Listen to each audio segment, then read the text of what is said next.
আজ হেডমাস্টার শ্রীশচন্দ্র সান্যাল মহাশয় এবং ডক্টর চন্দন রায়চৌধুরী স্মারক বক্তৃতা।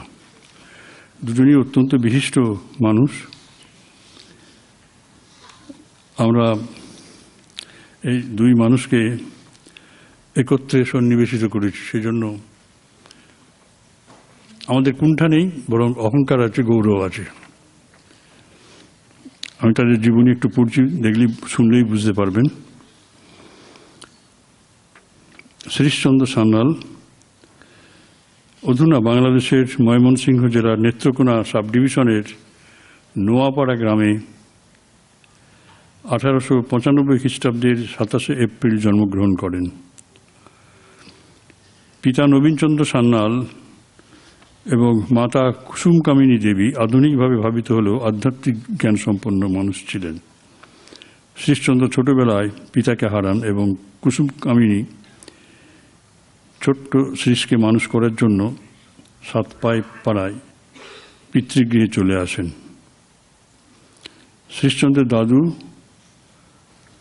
জগৎ চৌধুরী সম্মাননীয় স্থানীয় জমিদার হলেও ঠাকুর শ্রী মা এবং স্বামীজির ভাবে ভাবিত ছিলেন এবং দান ধ্যান করতেন। শ্রীশচন্দ্র এইভাবে ধর্মীয় এবং আধ্যাত্মিক পরিবেশে ক্ষুদ্রত ভাই বোন এবং মামাদের সঙ্গে বড় হতে থাকেন। 1914 খ্রিস্টাব্দে শ্রীশচন্দ্র বিহারের জামতারা হাই স্কুল থেকে ম্যাট্রিক পাস করে ইন্টারমিডিয়েটে রিপন কলেজ, বর্তমানে সুরেন্দ্রনাথ কলেজে ভর্তি হন এবং 1918 খ্রিস্টাব্দে ইংরেজিতে অনার্স নিয়ে কটিশ চার্চ কলেজ থেকে বিএ পাস করেন। কলকাতায় পড়াশোনা করার সময় স্কট লেনে হোস্টেলে তিনি এবং তার ছোট মামা শ্রী দ্বিজেন চৌধুরী একসঙ্গে থাকতেন। পরবর্তীকালে শ্রী দ্বিজেন চৌধুরী রামকৃষ্ণ মিশনে যোগদান করেন। সন্ন্যাস নাম হয় বিবিদিশানন্দ। তার আর এক মামা বেলুর মঠে সন্ন্যাস দীক্ষা নেন, তার নাম স্বামী আত্মবোধানন্দ। বেলুর মঠের সন্ন্যাসী স্বামী অখিলানন্দ এবং স্বামী রমানন্দ তাঁর খুড়তুত ভাই ছিলেন। এরা সকলেই খুব বিশিষ্ট সন্ন্যাসী ছিলেন। ছাত্রাবস্থায় কলকাতায় থাকাকালীন সময় পেলে শ্রীশচন্দ্র বেলুর মঠে মন্দির দর্শন এবং প্রবীণ সন্ন্যাসী মহারাজদের কথা শুনতে যেতেন। শ্রীশচন্দ্রের কলেজ জীবনে একবার বাগবাজারে মায়ের বাড়িতে শ্রী শ্রী মায়ের দর্শন লাভের সৌভাগ্য হয়। 1917 খ্রিস্টাব্দে শ্রীশের দুই কাকা শিলং থেকে জয়রামবাড়িতে মায়ের দর্শন লাভের জন্য আসেন এবং শ্রীশ তাদের সঙ্গী হন। মায়ের কাছে দীক্ষা এবং আশীর্বাদ প্রার্থনা করলে মা তা পূরণ করেন। মায়ের কাছে মন্ত্র দীক্ষা পান। শ্রীশচন্দ্র ঠাকুর, মা এবং স্বামীজির ভাবে ভাবিত হয়ে তার পরিবার ও ছাত্রদের অনুপ্রাণিত করেছেন। তার দুজন উল্লেখযোগ্য ছাত্র হলেন স্বামী লোকেশ্বরানন্দজি এবং স্বামী প্রেমরূপানন্দজি। হরিপদ মহারাজ লোকেশ্বরানন্দজির দুটো ভাই। 1917 খ্রিস্টাব্দে শ্রীশচন্দ্র নলিনীবালা দেবীকে বিবাহ করেন এবং 1918 খ্রিস্টাব্দে স্ত্রী নলিনীবালা দেবী ও মা কুসুমকামিনী দেবীকে বাগবাজারে শ্রী শ্রী মায়ের কাছে নিয়ে আসেন। মা তাদের মন্ত্র দীক্ষা দেন। 1918 খ্রিস্টাব্দে গ্র্যাজুয়েট হওয়ার পর শ্রীশচন্দ্র নোয়াপাড়াতে পিতৃগৃহে ফিরে যান এবং গ্রামের প্রাথমিক বিদ্যালয়টি নতুন করে গড়ে তোলার কাজে মন দেন। 1925 খ্রিস্টাব্দে লালমনিরহাট স্কুলের হেডমাস্টারের দায়িত্ব লাভ করেন ও দীর্ঘ 27 বছর ধরে তা নিষ্ঠার সঙ্গে পালন করেন এবং লালমনিরহাট স্কুলটিকে রাজ্যের অন্যতম উচ্চ বিদ্যালয়ের রূপ দেন। তাঁরই প্রচেষ্টায় স্কুলের উর্দু বিভাগ এবং বালিকা বিভাগ প্রতিষ্ঠিত হয়। দেশ স্বাধীন হওয়ার পর 1952 খ্রিস্টাব্দে রাজনৈতিক অস্থিরতার কারণে কলকাতায় চলে আসেন। পরবর্তী 15 বছরের কর্মজীবনের প্রথম দিকে তিনি হুগলি জেলার পান্ডুয়াতে ইলশোভা মণ্ডলায় ছোট স্কুলটিতে যোগ দিয়ে সেটিকে উচ্চমানের হাই স্কুলে পরিণত করেন। 1957 খ্রিস্টাব্দে বাগবাজারে রামকৃষ্ণ ডে স্টুডেন্টস হোমের প্রথম ওয়ার্ডেন নিযুক্ত হয়ে কলকাতায় চলে আসেন। শ্রীশচন্দ্র সান্যাল নরেন্দ্রপুর রামকৃষ্ণ মিশনের প্রথম ম্যানেজিং কমিটির সদস্য ছিলেন এবং নরেন্দ্রপুর রূপায়ণের অংশীদার হয়েছিলেন। শেষ জীবনে তিনি দুর্গাপুরে পরিবারের সকলের সঙ্গে বসবাস করতেন 1986 খ্রিস্টাব্দে 4 ডিসেম্বর শ্রী শ্রী সারদা মায়ের কৃপাধন্য শ্রীশচন্দ্র সান্যাল রামকৃষ্ণকে যাত্রা করেন। হেডমাস্টার শ্রীশচন্দ্র সান্যাল স্মারক বক্তৃতা তার পুত্র শ্রী চণ্ডীদাস সান্যাল এবং তার স্ত্রী শ্রীমতী স্বাতী সান্যাল, তার কন্যা শ্রীমতী ঝিলম সান্যালের পৃষ্ঠপোষকতায় আয়োজিত। এরা সবাই কিন্তু আমেরিকাবাসী এবং চণ্ডীদা এসেছেন সস্ত্রীক। বিশেষ তার কর্মসূচির মধ্যে এইটি, তিনি তার পিতৃদেবের স্মারক বক্তৃতায় অংশগ্রহণ করবেন বলে। আমরা তাদের দুজনকেই স্বাগত জানাই। ডাক্তার চন্দন রায়চৌধুরী 1946 খ্রিস্টাব্দের 15 আগস্ট শিবপুরে জন্মগ্রহণ করেন, হাওড়া শিবপুর। পিতা কেশব রায়চৌধুরী ছিলেন বিখ্যাত হাসপাতাল পরিচালক। তিনি রাজা রামব্রহ্ম রায় চৌধুরীর বংশধর। 19বিংশ শতাব্দী থেকেই এই পরিবারে স্বাদেশিকতার চেতনা প্রবল ছিল। 1968 খ্রিস্টাব্দে আরজিকর মেডিকেল কলেজ থেকে ডাক্তারি পাশ করেন। পরবর্তীকালে 1970 খ্রিস্টাব্দে doctor Raychaudhuri undergraduate medical কলেজের ফিজিওলজি বিভাগে শিক্ষকের পদে নিযুক্ত হন। 1976 খ্রিস্টাব্দে তিনি কলকাতা বিশ্ববিদ্যালয়ের ইউনিভার্সিটি কলেজ অব মেডিসিনে যোগ দেন। পরবর্তী সময়ে 1988 খ্রিস্টাব্দে বিভাগীয় প্রধানের পদে নিযুক্ত হন। ভারতবর্ষের ঐতিহ্য এবং প্রাচ্য সংস্কৃতির উপর তার গভীর শ্রদ্ধা এবং কৌতূহল থাকার জন্য তিনি 1983 খ্রিস্টাব্দে এশিয়াটিক সোসাইটির পরিচালনার দায়িত্বভার গ্রহণ করেন। তার পরিচালনাকালে এশিয়াটিক সোসাইটির গবেষণা এবং অন্যান্য কর্মধারার বিশেষ উন্নতি হয়। বিভিন্ন আন্তর্জাতিক সম্মেলনে যোগদানের জন্য ডাক্তার রায়চৌধুরী 1982 খ্রিস্টাব্দ থেকে 1993 খ্রিস্টাব্দ পর্যন্ত একাধিকবার বিদেশে গিয়েছেন। 1984-তে ভারতের সাংস্কৃতিক প্রতিনিধি দলের নেতারূপে তিনি বুদাপেস্টে যান এবং ভারত এবং হাঙ্গেরির মধ্যে সাংস্কৃতিক চুক্তিতে সই করেন। ডক্টর রায়চৌধুরী একজন একনিষ্ঠ সমাজসেবী ছিলেন। Doctor Raychaudhuri archaeological survey of India, Indian museum, Indian science congress association, government college of art and craft প্রভৃতি প্রতিষ্ঠানের উপদেষ্টা ছিলেন। International committee for comprehensive studies on Ramakrishna Vivekananda মুভমেন্টের একজন সক্রিয় সদস্যরূপে তিনি অনেক কাজও করেন। পরিবেশ দূষণ বিষয়ে গবেষণার কাজে তার অবদান বিশেষ উল্লেখযোগ্য। 1986 খ্রিস্টাব্দে তার ঐকান্তিক প্রচেষ্টায় প্রাচ্য সংস্কৃতি, ভারততত্ত্ব এবং সংস্কৃত ভাষা কেন্দ্রীয় সরকারের জাতীয় শিক্ষা নীতির অন্তর্ভুক্ত হয়। এই প্রতিভাবান ডাক্তার এবং অধ্যাপক অকালেই ক্যান্সার রোগে আক্রান্ত হয়ে দেহত্যাগ করেন। মৃত্যুর পূর্বে তার এক অসাধারণ অভিজ্ঞতা হয়েছিল। চোখ বড় বড় করে কি যেন দেখছেন, যেন কোনো জীবন্ত উপস্থিতি অনুভব করছেন। ডক্টর চন্দন রায়চৌধুরী স্মৃতিরক্ষা কমিটি ও প্রবীর কুমার রায়চৌধুরীর পৃষ্ঠপোষকতায় স্মারক বক্তৃতাটি আয়োজিত। আজ হেডমাস্টার শ্রীশচন্দ্র সান্যাল এবং ডক্টর চন্দন রায়চৌধুরী স্মারক বক্তৃতা দেবেন স্বামী বলভদ্রানন্দজি মহারাজ, সহকারী সাধারণ সম্পাদক, রামকৃষ্ণ মঠ ও রামকৃষ্ণ মিশন, বেলুর মঠ, হাওড়া। বিষয় শ্রীরামকৃষ্ণ বিবেকানন্দ পরস্পরের অনুধ্যানে। শ্রীরামকৃষ্ণ এবং স্বামী বিবেকানন্দ পরস্পরের অনুধ্যানে। বিষয়টি একটি চমকপ্রদ। নিঃসন্দেহে আমরা শ্রীমৎ স্বামী বলভদ্রানন্দজিকে স্বাগত জানাই আমাদের মধ্যে, এবং ডক্টর চন্দন রায়চৌধুরীর যারা আত্মীয় স্বজন এসছেন, তার ভাই এসছেন, অন্যান্য সহকর্মীরা সব এসছেন, আমরা তাদেরকেও বিশেষভাবে স্বাগত জানাই, শুভেচ্ছা শ্রদ্ধা জানাই। আর আপনারা যারা শ্রোতৃবৃন্দ, তাদেরকেও আমি সাদর স্বাগত জানাই। নমস্কার। শ্রীরামকৃষ্ণ ও স্বামী বিবেকানন্দ পরস্পরের অনুধ্যানে। বক্তা শ্রীমৎ স্বামী বলভদ্রানন্দজি।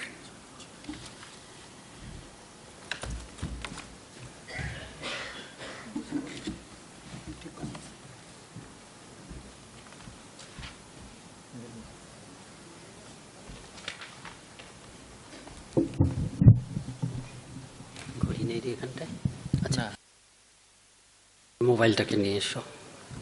ঘড়ি অবশ্য ওখানে আছে।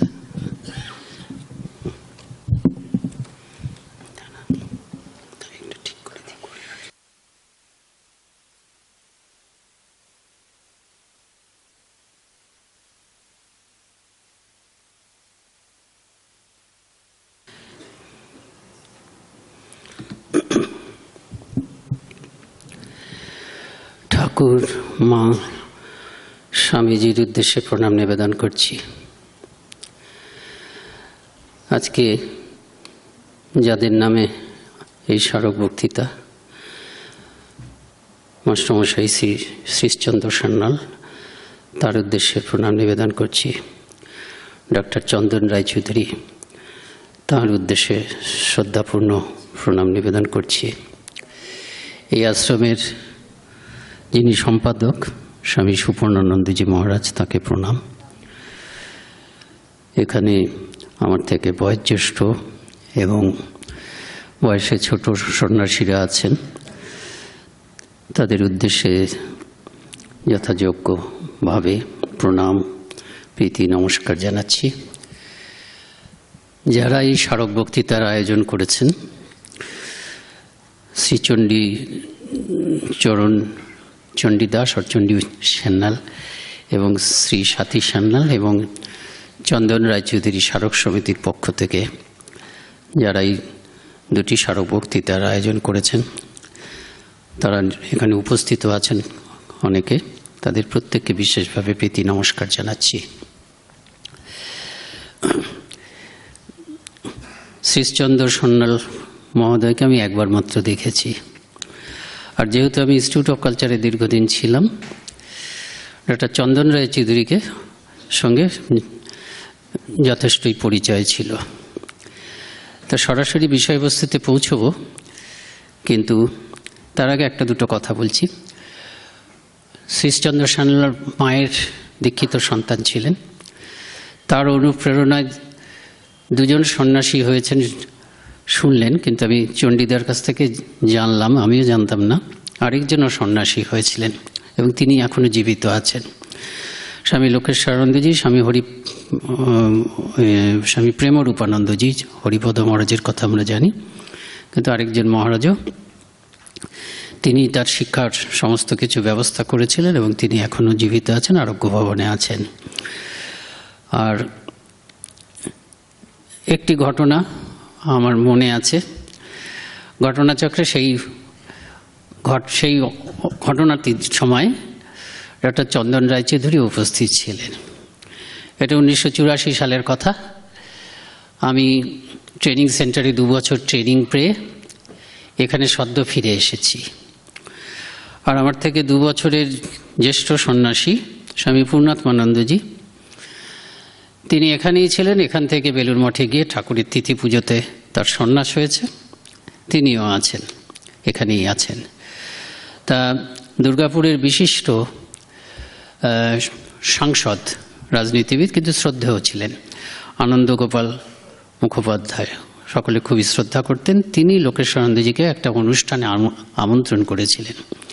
কি অনুষ্ঠান মনে নেই, কিন্তু বড় অনুষ্ঠান, এবং একই সঙ্গে সঙ্গে বক্তা হিসাবে 4 জন দিকপালকে আমন্ত্রণ করেছিলেন। শঙ্করী প্রসাদ বসু, নিমাই সাধন বসু, তারপরে সুভাষ বন্দ্যোপাধ্যায় এবং ডক্টর চন্দন রায়চৌধুরী। আমরা ছিলাম দুর্গাপুরের সার্কিট হাউসে, আর আমার সঙ্গে ছিলেন, মানে লোকেশ্বরানন্দজির সঙ্গে ছিলাম আমরা, পূর্ণাত্মানন্দজি, আমি এবং একজন তখন অল্প বয়স্ক সন্ন্যাসী, এখন নরেন্দ্রপুরে আছেন, স্বামী সন্দর্শনানন্দ। সেই মহারাজের সেবার কাজগুলো বেশি করত, আমরাও ছিলাম। তা আমাদের মনে আছে যে পরের দিন, যেদিনকে বক্তৃতা হয়ে গেছে, পরের দিন আমরা গেলাম মাস্টারমশাই দুর্গাপুরে যেখানে থাকতেন সেখানে। আমি জানি না চণ্ডীদা তখন সেখানে ছিলেন কিনা। সবাই গেলাম, চন্দনবাবু, নিমাই সাধন বসু, আমরা সবাই গেলাম, শঙ্করীবাবু। সেখানে মাস্টারমশাই একটা স্মৃতি কথা বলতে বলতে তিনি আবেগ আপ্লুত হয়ে গেলেন, চোখ দিয়ে জল এসে গেল। মায়ের কথা বলছিলেন যে জয়রামবাটিতে গেছেন, তা মা এক জায়গায় দাঁড়িয়ে আছেন, ওই বাড়ির কাছেই দাঁড়িয়ে আছেন।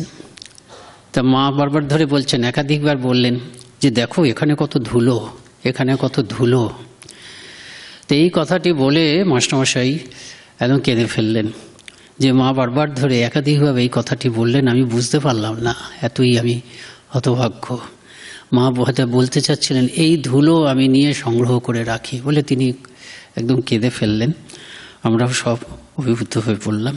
তো এইটি একটি দুটি স্মারক বক্তৃতা একসঙ্গে হচ্ছে, তা আমার আজকে এটা মনে হলো। এগুলো আমি নিবোধত পত্রিকাতে এইটি লিখেছি, এইটি নয়, এর পরের ঘটনাটি, সেটাও বেশ মজার।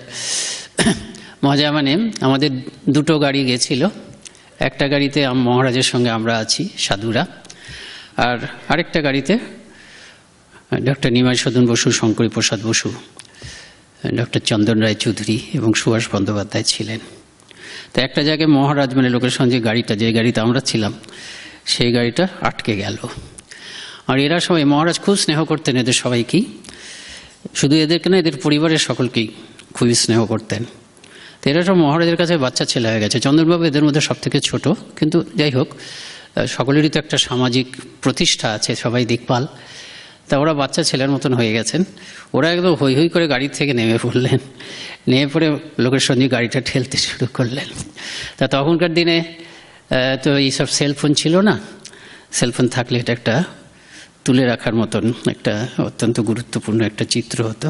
তো এগুলো, এই ঘটনাটা অন্তত নিবোধত পত্রিকা আমাকে একবার বলেছিল 2-1 বছর আগে, বিশিষ্ট সন্ন্যাসী এবং বিশিষ্ট পুরুষ কয়েকজনের স্মৃতিচারণা করতে ওদের শারদীয়ার সংখ্যা, সেখানে আমি করেছিলাম এবং তাতে এই ঘটনাটার কথা লিখেছিলাম। তো যাই হোক, সরাসরি বক্তব্যতে এখন পৌঁছব। বক্তব্যটা, যে বিষয়বস্তুটা যে নতুন কিছু তা নয়, শিরোনামটা একটু আলাদা, যে শ্রীরামকৃষ্ণ ও স্বামীজি পরস্পরের অনুধ্যানে। এই অনুধ্যান শব্দটা দেওয়ার কারণ হচ্ছে যে কথাগুলো আমরা আলোচনা করব আজকে, সেগুলো ভক্তি বিশ্বাসের দিক থেকে আলোচনা করব। ভক্তি বিশ্বাস নিয়েই আজকের এই কথাগুলোকে বুঝতে হবে। বিশেষত শ্রীরামকৃষ্ণ স্বামীজি সম্বন্ধে যে কথাগুলো বলেছেন, আপনারা যারা পড়েছেন স্বামী শিষ্য সংবাদ, একটি অত্যন্ত গুরুত্বপূর্ণ বই। যদি শ্রীরামকৃষ্ণ কথামৃতের অনুরূপ কোনো বই স্বামী বিবেকানন্দ সম্বন্ধে থেকে থাকে, সেটি হচ্ছে এই স্বামী শিষ্য সংবাদ। শিষ্য মানে হচ্ছে শরৎচন্দ্র চক্রবর্তী, এবং তিনি মাস্টারমশাইয়ের প্রেরণাতেই বা পরামর্শেই এই বইটি লিখতে শুরু করেন। মাস্টারমশাই বলেছিলেন, স্বামীজির কাছ থেকে যা শুনছি সেগুলো লিখে রাখ না কেন। তো সেখানে একটা দৃশ্য আছে, 1899 সাল, সেই সময়ে নাগমশাই এসেছেন বেলুর মঠে। নাগমশাই আমরা মনে করে থাকি যে গৃহীদের মধ্যে তিনি সর্বোচ্চ স্থানে আছেন, ঠাকুরের পার্শ্বদের মধ্যে। একদম দেহ বুদ্ধি নেই, ভক্তিতে মানুষকে কোথায় নিয়ে যায় স্বামীজি বলছেন, একে দেখলে বোঝা যায়। তা তিনি স্বামীজিকে দেখে দেবেন প্রত্যেকটা কথা দুবার করে বলছেন, আমি সাক্ষাৎ শিব দর্শন করছি, শিব দর্শন করছি, এরকমভাবে কথা হচ্ছে। যে ঠাকুরের লীলা দেখছি, স্বামীজি খুব বিনীতভাবে বলছেন, আমার এই ইচ্ছা হচ্ছে, পারবো তো? এই বলে, কে কার সাধ্য আছে আপনার ইচ্ছার গতি রোধ করে? আপনি যা বলবেন, যা ইচ্ছা করবেন তাই হবে। এই করতে করতে স্বামীজি একবার বলছেন, আমার ইচ্ছা হচ্ছে আমি একবার আপনাদের দেশে যাই। যাবেন? দেশটা কাশী হয়ে যাবে, কাশী হয়ে যাবে। প্রত্যেকটা কথা দুবার দুবার করে বলছেন। তারপরে তিনি একটা কথা বলছেন, খুব সুন্দর, মানে সুন্দর তো বটেই সব কথাই, কিন্তু তাৎপর্যপূর্ণ। নাগমশাই বলছেন, আপনাকে কে বুঝবে, কে বুঝবে? প্রত্যেকটা কথাই দুবার বললাম না, আবেগে একদম। স্বামীজিকে দেখে উনি পরিষ্কার দেখতে পাচ্ছেন, বলছেন আমি দিব্য চক্ষে দেখতে পাচ্ছি আপনি সাক্ষাৎ শঙ্কর, যে আপনাকে কে বুঝবে, কে বুঝবে? দিব্য দৃষ্টি না খুললে চিনবার জো নেই, একমাত্র ঠাকুরই চিনেছিলেন, অন্য সকলে তার কথায় বিশ্বাস করে মাত্র, কেউ বুঝতে পারে না। এই জন্য বললাম যে বুঝতে তো পারবো না, কিন্তু ঠাকুর তার সম্বন্ধে যে কথাটি বলেছেন সেটি ভক্তি সহকারে, যে কথাগুলি বলেছেন সেগুলি ভক্তি সহকারে, বিশ্বাস সহকারে বুঝতে হবে। এই বিষয়টির শিরোনাম এরকম দেওয়া যেত অবশ্যই, যে শ্রীরামকৃষ্ণ স্বামীজি পরস্পরের দৃষ্টিতে, কিন্তু অনুধ্যানে দেওয়া হয়েছে এইটা ভেবে যে শারদানন্দজি মহারাজজি এই লীলা প্রসঙ্গে তিনি কয়েকটি অধ্যায় জুড়ে শ্রীরামকৃষ্ণের সঙ্গে নরেন্দ্রনাথের সম্পর্ক এই কথাটি বলেছেন। রাজা মহারাজের সঙ্গে একটা চ্যাপ্টারে বলেছেন, কিন্তু নরেন্দ্রনাথের এবং শ্রীরামকৃষ্ণ এটার জন্য কয়েকটি অধ্যায় তিনি ব্যয় করেছেন। সেখানে এক জায়গায় বলছেন তিনি যে ধর্মজগতে আমরা দেখে থাকি যে শিষ্য গুরুকে শ্রদ্ধা করে, সম্মান করে, সমীহ করে, কিন্তু যে গুরুও যে শিষ্যকে এতটা সম্মান করে, এমনকি জগতের যারা ধর্মগুরু হয়েছেন তারা পর্যন্ত তাদের শিষ্যদের অন্তর্নিহিত শক্তি সম্বন্ধে সচেতন হওয়া সত্ত্বেও এতটা সম্মান করেননি যতটা শ্রীরামকৃষ্ণ স্বামী বিবেকানন্দকে করেছেন। সেই জন্য গভীরভাবে চিন্তা করা, গভীরভাবে ধ্যান করা, এটি বোঝাতে আমরা অনুধ্যান বলি। কাজেই শ্রীরামকৃষ্ণ যে কথাগুলি স্বামী বিবেকানন্দ সম্বন্ধে বলছেন সেগুলো যেন তিনি অনুধ্যান করে বলছেন, অবশ্যই অনুধ্যান করে। আর স্বামীজি তো অনুধ্যান করে বলছেন। আপনারা জানেন স্বামী বুধানন্দজির একটা খুব ভালো বই আছে, বইটা এই শ্রীরামকৃষ্ণ আর স্বামীজি সংক্রান্ত, এক্ষুনি আমি ভুলে যাচ্ছি নামটা, কিন্তু তার প্রথম অধ্যায়টায় দিচ্ছেন, প্রথম একটা ইয়েতে দিচ্ছেন কিছু দূর পর্যন্ত যে শ্রীরামকৃষ্ণের নরেন্দ্র সাধনা, আবার পরের অংশগুলোতে তিনি বলছেন নরেন্দ্রনাথের শ্রীরামকৃষ্ণ সাধনা। এখন নরেন্দ্রনাথের শ্রীরামকৃষ্ণ সাধনা আমরা বুঝি, কিন্তু শ্রীরামকৃষ্ণের নরেন্দ্র সাধনাও সম্ভব। কাজেই উভয়কে এত সম্মান করছেন, শ্রদ্ধা করছেন, কারণ যে তাদের জন্ম জন্মান্তরের সম্পর্ক। আমরা দেখি প্রথম যেদিন দেখা হচ্ছে, প্রথম দেখাটা সুরেন্দ্রনাথ মিত্রের বাড়িতে হয়েছে। ঠাকুর চিনতে পেরেছিলেন, কারণ ঠাকুর তার আগে জেনে গেছেন যে একজন আসবে। ঠাকুর ওই দক্ষিণেশ্বরে যখন সাধন ভজন করছেন, সাধন ভজন শেষ হয়ে গেছে, ষোড়শী পূজার পরেই মা দেখিয়ে দিয়েছেন। ষোড়শী পূজার পরে ঠাকুর সুস্পষ্টভাবে বুঝতে পেরেছেন যে তিনি অবতার, তার মুক্তি নেই। তার আগে পর্যন্ত তিনি দেখতেন যে মাঝে মাঝে তার মধ্যে যেন কিসের আবেশ হচ্ছে, কিছু কিছু গুরু শক্তি আসছে, যেটা সারদানন্দ, কিন্তু বুঝতে পারতেন না।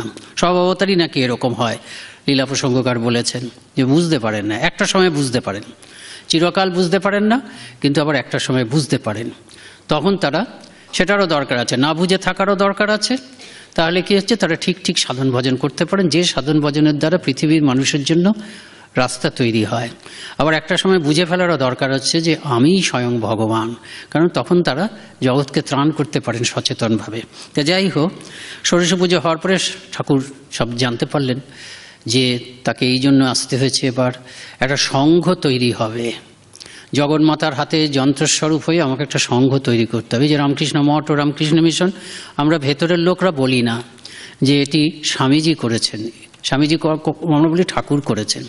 ঠাকুর করেছেন বলতে গিয়ে আমরা স্বামীজির ভূমিকাকে করি না, ছোট করি না, এটাই বলি যে ঠাকুর নিজে এটাকে কনসিভ করেছিলেন, এবং কনসিভ করার পরে ধারণার একটা সংঘ হবে, যেটার মধ্যে দিয়ে তার ভেতরে প্রকাশিত উদার ভাব এবং অন্যান্য ভাব, বৈশিষ্ট্যপূর্ণ ভাব, সেগুলো চিরস্থায়ী হবে। এবং সেটা যে বুঝতে পারবে সে হচ্ছে নরেন্দ্রনাথ। এবং সেই নরেন্দ্রনাথকে তিনি যাওয়ার আগে বারবার ধরে তিনি এগুলোর সম্বন্ধে নির্দেশ দিয়ে গেছেন। কাজেই শ্রীরামকৃষ্ণ হচ্ছে এই সংঘের চিন্তা করেছেন, সংঘের কল্পনা তার, পরিকল্পনা তার, এবং সেই পরিকল্পনাকে স্বামী বিবেকানন্দের মধ্যে ঢুকিয়ে দিয়ে স্বামী বিবেকানন্দ এটিকে কি করেছে, বাস্তবে রূপ দিয়েছেন। এই যে পাশ্চাত্যে গেছেন, পাশ্চাত্যের অভিজ্ঞতা দেখে তার মনে এই সংঘ স্থাপনের পরিকল্পনাটি, এই সংগঠনের প্রয়োজনীয়টি আরও বেশি দৃঢ় হয়েছে। তা যাই হোক, তা প্রথম দেখেছিলেন সিমলাতে সুরেন্দ্রনাথ মিত্রের বাড়িতে স্বামীজি ঠাকুর পরস্পরকে, কিন্তু স্বামীজির মনে সেটা কোনো দাগ কাটেনি। কারণ আপনারা দেখবেন কথামৃতের পরিশিষ্টে আছে, তোমার সঙ্গে প্রথম কোথায় দেখালো, সেই দক্ষিণেশ্বরে গান গাইলাম ইত্যাদি। অর্থাৎ প্রথম যে দেখা হয়েছিল সেটা ওনার মনে দাগ কাটেনি, কিন্তু ঠাকুরের ঠিক বুঝতে পেরেছেন, ঠাকুর অপেক্ষা করে আছেন কবে আসবে। কেন দক্ষিণেশ্বরেই একদিন হাততালি দিয়ে বলেছিলেন আমার লোক এসে গেছে, মা পাঠিয়ে দিয়েছেন একটা জ্যোতির্রেখা কাশীর থেকে ওই কলকাতা পর্যন্ত এলো। সব কিছু বিশ্বাস ভক্তির দ্বারা গ্রহণ করতে হবে, যুক্তি এগুলো কি হয় নাকি এরকম ভাব থাকলে ওটাকে চেপে রাখতে হবে। কেননা এই নাগমাসে যেমন বলেছেন সেটাই আমাদের ভাব। তো যাই হোক, ঠাকুর অপেক্ষা করে আছেন, সব যেন খুঁজছেন, যেমন পরীক্ষিত যেমন খুঁজতেন যে গর্ভ অবস্থাতেই তিনি শ্রীকৃষ্ণের দর্শন পেয়েছিলেন, শ্রীকৃষ্ণ তো তাকে বাঁচিয়েছিলেন। তারপরে যখনই তিনি জগতের দিকে তাকালেন, তিনি পরীক্ষা করতেন খালি, এই কি সেই যে মানুষ আসতো, এই কি সেই যাকে আমি গর্ভ অবস্থায় দেখেছি। তেমনি ঠাকুরও সেরকম খুঁজতেন যে আসবে এই কি সেই। নরেন্দ্রনাথকে দেখে তিনি ওই গান যখন গাইলেন, তিনি মুগ্ধ হয়ে গেলেন, শরীরের লক্ষণ দেখলেন, সুরেন্দ্রনাথকে জিজ্ঞেস করলেন, রামচন্দ্রকে জিজ্ঞেস করলেন যে কোথাকার ছেলে, কার ছেলে। তারপরে স্বামীজিকে এবার গিয়ে বললেন একদিন কিন্তু এসো। স্বামীজি ভুলে গেছিলেন তাও। তখন তিনি এফএ পরীক্ষার জন্য রেডি হচ্ছেন। এফএ পরীক্ষা যেই হয়ে গেল, সঙ্গে সঙ্গে বাড়ির লোকেরা বিয়ে টিয়ে দেওয়ার চেষ্টা করলেন। একজন শ্যামবর্ণ ধনী মেয়ের সঙ্গে বিয়ে প্রায় ঠিকঠাক একদম, কারণ শ্যামবর্ণা বলে তারা একটু টাকা তো দিচ্ছে, এবার বিলেতে পাঠাবে, এসব সব বিশেষ বিশেষ ইনসেন্টিভ আছে। তা আরও বেশি নরেন্দ্রনাথ প্রবলভাবে বাধা দিলেন। এখন রামচন্দ্র দত্ত ও জ্ঞাতি ভাই, সে বিশ্বনাথ দত্তের বাড়িতে থেকেই পড়াশোনা, সেদিনই বুঝলেন যে ধর্মভাবের প্রেরণাতেই এটা হচ্ছে। বলে এদিক ওদিক না ঘুরে তুমি দক্ষিণেশ্বরে যাও, যদি প্রকৃত ধর্ম, ব্রাহ্ম সমাজে গিয়েও কিছু হবে না। তারপরে গেলেন, আপনারা সেসব কাহিনী সবই জানেন। তা যেটা ব্যাপার, তিনি তো সবাইকে গিয়ে জিজ্ঞেস করছেন আপনি কি ভগবান লাভ করেছেন, ভগবান লাভ করেছেন ইত্যাদি। তা ভগবান লাভ করেছে জিজ্ঞেস করার আগেই স্বামীজি গেছেন বন্ধুবান্ধব কয়েকজনকে নিয়ে। ঠাকুর একেবারে আপনজনের মতন, এত পরে আসতে হয়, এতদিন পরে আসতে হয়, তোমার জন্য কত অপেক্ষা করছি বলে ওই বারান্দাটা নিয়ে গেছেন, জমাবতের দিকের বারান্দায় নিয়ে গিয়ে বারান্দার থেকে ঘরে ঢোকার দরজাটা বন্ধ করে দিয়েছেন, আলাদা হয়ে গেছে। কারণ ওদিকটাতে শীতের জন্য দরমা দেওয়া ছিল, কেউ দেখতে পাচ্ছে না, যত মিষ্টি টিষ্টি আছে খাওয়াচ্ছেন। আর হাত জোর করে, এটাতেই ঠাকুর গোলমাল করে ফেললেন প্রথমবার নরেন্দ্রনাথের কাছে। জানি প্রভু তুমি সেই নররূপী নারায়ণ, জগতে এসেছো জীবের দুঃখ মোচন করার জন্য। সঙ্গে সঙ্গে নরেন ভাবলে তো পাগল, কাকে দেখতে এসছি, আমাকে এরকম বলছেন ইত্যাদি। তারপরে খাওয়াচ্ছেন, আর খুবভাবে এত পরিচিতের মতন, বলে সেটা নয় হতে পারে কারো বয়স্ক লোকেদের আমাকে খুব ভালো লেগে গেছে কোনো কারণে। তারপরে খাইটা আবার আসবে বলো। ঠাকুর বুঝতে পেরেছেন, ঠাকুর চিরকাল নরেন্দ্রনাথ যতটা নিজেকে চিনেছেন, বা ঠাকুর বরাবর নরেন্দ্রনাথের থেকে আরও বেশি চিনেছেন। ওই দাবা খেলার সময় যেমন অনেকগুলো দান আগের থেকে ভেবে রাখতে হয় যারা হয়, তা ঠাকুর কিন্তু সবসময় অনেকগুলো দান আগের থেকে বুঝতে পারতেন। ঠাকুর বুঝে গেছেন যে এই যে ঘটনাটি, এই যে সত্য কথাটা বললাম, এই যুবকটি আমাকে পাগল বলে ভাবলো, ও আর আসবে না। সেই নিয়ে দরজা বন্ধ করাতেই ওকে হাত ধরে নরেনকে যেখানে বাঁধা যায়, নরেন হচ্ছে ঠাকুরের যেমন সত্যনিষ্ঠা, নরেনেরও ঠিক একই রকম সত্যনিষ্ঠা। সেজন্য বাঁধলেন ওখানে, হাত ধরে বারবার ধরে অনুরোধ করলেন, আবার আসবে বলো, আবার আসবে বলো, শিগগিরই শিগগিরই আবার আসবে বলো। আর কি করা যাবে, এরকম পাগলামি করবে, তার থেকে হ্যাঁ বলে দিই। স্বামীজি হ্যাঁ বলে দিলেন। এরপরে ঘরের মধ্যে ঢুকলেন, তখন দেখলেন একদম নর্মাল, তখন সব মানে একদম স্বাভাবিকভাবে কথা বলছেন ইত্যাদি। তারপরে সেই প্রশ্নটা করলেন, আপনি কি ভগবানকে পেয়েছেন, দেখেছেন? একদম সঙ্গে সঙ্গে উত্তর দিলেন। স্বামীজি বিশ্বাস হলে মিথ্যা কথা বলছে না, কিন্তু মেলাবেন কি করে, মেলাতে পারছেন না। মেলাতে যখন পারছেন না, বলছেন যে খুব ভালো লোক, বিরাট লোক, অদ্ভুত ত্যাগ, অদ্ভুত পবিত্র, এই যে মিথ্যা কথা বলছে না, কিছু একটা হয়েছে যার জন্য সে ভাবছে। তাহলে কি করে মেলায়, একটা তো সিদ্ধান্ত করতে হবে নিজের বুদ্ধি মতন। তো পাশ্চাত্য দার্শনিকরা যে বলে যে এরকম একটা কথা বারবার ধরে ভাবতে ভাবতে কেউ কেউ একদম পাগল হয়ে যায়, ভাবে যে সেটাই দেখছে, অর্ধন্মাদ মনোম্যানিয়াক হচ্ছে মনোম্যানিয়াক। আর আসতেন না, যতই ত্যাগী হন, যতই পবিত্র হোক, নরেন্দ্রনাথ যাকে গুরু হিসাবে গ্রহণ করবেন, জীবনের ধ্রুবতারা হিসেবে, তার মধ্যে একটু খুঁত থাকলেও চলবে না। কাজে গোলমাল হয়ে গেছে, ওই যে নররূপী নারায়ণ বলেছেন, কাজে তিনি আর আসতেন না। কিন্তু ঠাকুর সেটা বুঝেছিলেন, বুঝে আগেই সত্যবদ্ধ করে দিয়েছেন, ওটার জন্য এলেন তিনি। তাই যে নররূপী নারায়ণ, এই কথাটা বলি। যোগানন্দজিকে ওই যেদিনকে রামকৃষ্ণ মিশন প্রতিষ্ঠা হলো, সেদিনই কিছুগুলো ঘটনা আছে, সেটা আপনারা জানেন। যোগানন্দের সঙ্গে একটু বললেন, যেগুলো তো তুমি ঠাকুরের ভাবে করছো না, বিদেশিভাবে। তখন স্বামীজি বললেন, না, ঠাকুর আমাকে এই বলেছেন। তারপরে যোগানন্দে বুঝলেন যে আমরা তো চিরকাল তোমারই মতানুবর্তী, যে অনন্ত ভাবময় ঠাকুরকে আমি গণ্ডির মধ্যে বাঁধতে চাই না। স্বামীজি বললেন, ব্রহ্মজ্ঞানের ইয়ত্তা হয়, তো প্রভুর অগম্য ভাবের ইয়ত্তা হয় না। আমাকে আমার প্রভু কিন্তু শুধুমাত্র ধ্যান জপের মাধ্যমেই সাধনা করতে হবে তা না, এইসব সেবাযোগ্য এইসব করতে বলেছেন। সঙ্গে সঙ্গে যোগানন্দজি বললেন, আমরা তো চিরকালই তোমার আজ্ঞানুবর্তী, কাজে তুমি যা বলবে সেরকমই করব। এরপরে যখন স্বামীজি চলে গেলেন তখন শরৎচন্দ্র চক্রবর্তী, এটা স্বামী শিষ্য সংবাদে আছে, যোগানন্দকে জিজ্ঞেস করলেন যে ঠাকুর স্বামীজির সম্বন্ধে কি কি বলেছেন একটু বলবেন। বলে ঠাকুর বলতেন, যোগানন্দজি বলছেন, এমন আধার এই যুগে জগতে আর কখনো আসেনি। বলতেন নরেন তার শ্বশুর ঘর। শ্বশুর ঘর মানে হচ্ছে মেয়েদের দিক থেকে যে অত্যন্ত সম্মানের, অত্যন্ত মর্যাদার, অত্যন্ত যত্ন করার, একটুও সেখানে অবহেলা করা যায় না। যে নরেন তার কাছে এতটা ইম্পর্টেন্ট, ভিভিআইপি। সত্যি সত্যি তাই। ওই যে স্বামীজি ঢুকলেন, গান গাইলেন, পরবর্তীকালে বলতেন যেন আমাদের এখানে যদি কোনো ভিভিআইপি আসে, আমরা যেমন বলি প্রেসিডেন্ট মহারাজ আমাদের কাছে মানে সঙ্গের সব থেকে বড় ভিভিআইপি, তিনি যদি আমাদের কোনো আশ্রমে আসেন আমরা মনে করে রেখে থাকি। আমি এখানে ব্রহ্মচারী হিসাবে এসেছিলাম, আসার পর থেকেই শুনতাম যে ওই যে ইন্টারন্যাশনাল গেস্ট হাউসের একতলার ঘরটা আছে, ওখানে নাকি জ্যোতিষ্বরানন্দজি তিনি চিকিৎসার জন্য কিছুদিন ছিলেন। তা ঠাকুরের কাছেও যেন সেরকম অত্যন্ত জীবনের অত্যন্ত ভিভিআইপি, যেন না সত্যিকারেই নরেন্দ্রনাথ যেই আসতো তাকে বলতেন। নরেন যেদিন প্রথম এসেছিল এই দরজাটা দিয়ে ঢুকেছিল, পশ্চিমের ওই যে দরজাটা দিয়ে ঘুরেছিল, ওই যে গঙ্গার জ্বালাটা আছে ওইখানে নরেন বসেছিল, ওইখানে বসে গান গেয়েছিল। কাজে শ্বশুর ঘর একদম।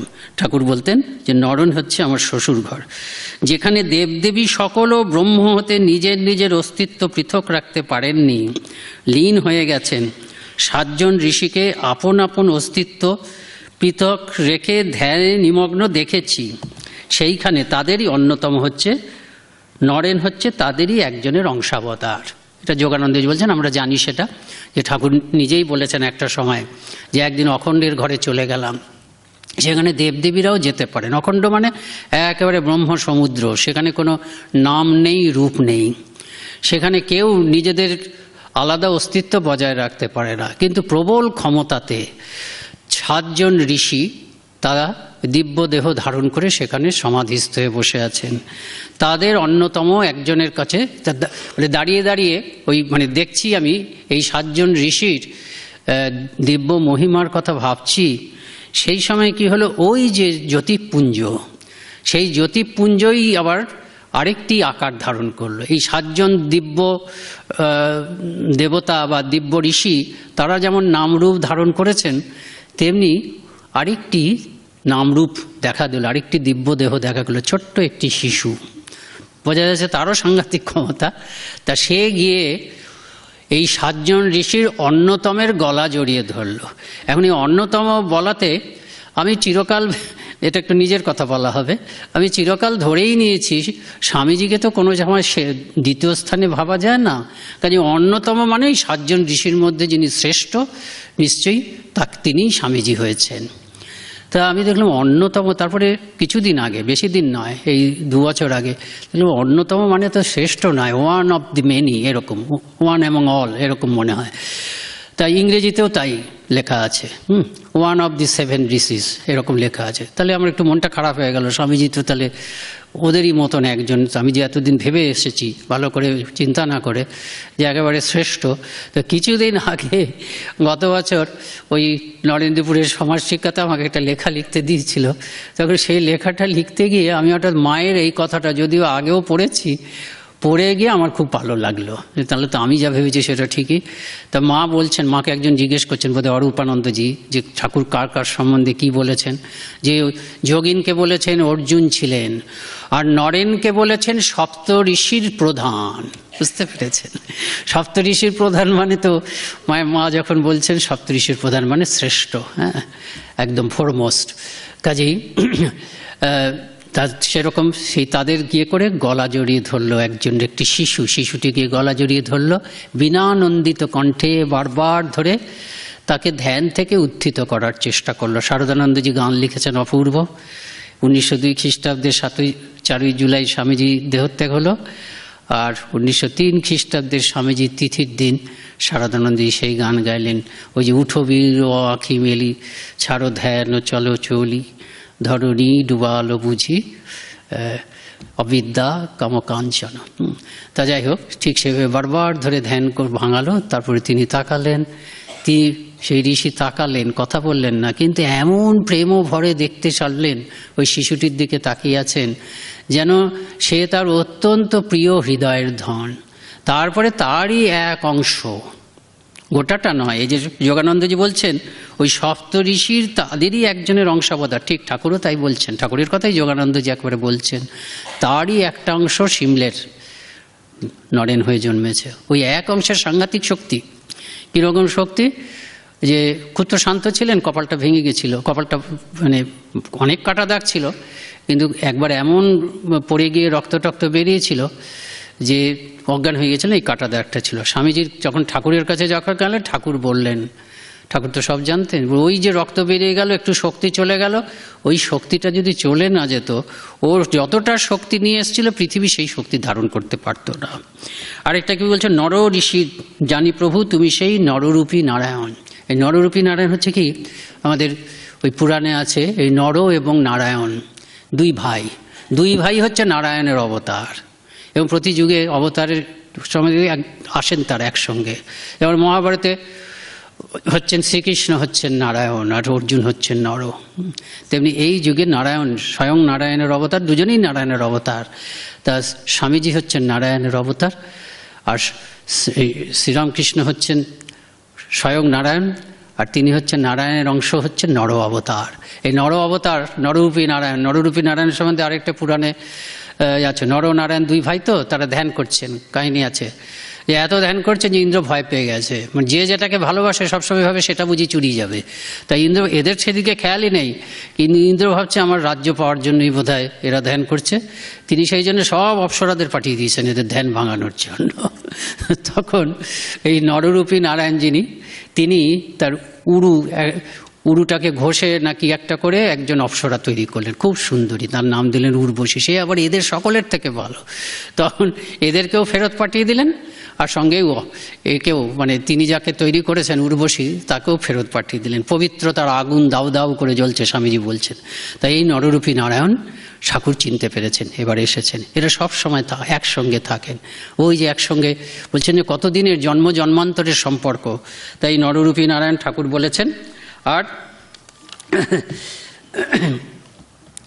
তা জগৎ পালক, যোগানন্দজি বলছেন, জগৎ পালক নারায়ণ নর নারায়ণ নামে যে দুই ঋষিমূর্তি পরিগ্রহ করে জগতের কল্যাণের জন্য তপস্যা করেছিলেন, নরেন সেই নরঋষির অবতার। আবার কখনো ঠাকুর বলতেন, সুখদেবের মতো মায়া নরেনকে স্পর্শ করতে পারেনি। তখন শিষ্য বলছেন, এই কথাগুলো কি সত্য, নাকি ঠাকুর ভাবমুখে এক এক সময় এক এক রকম বলতেন, অর্থাৎ যখন যেমন মনে হতো সেমন কি বলতেন? যোগানন্দী বলতে, তুই বুঝতে পারলি না?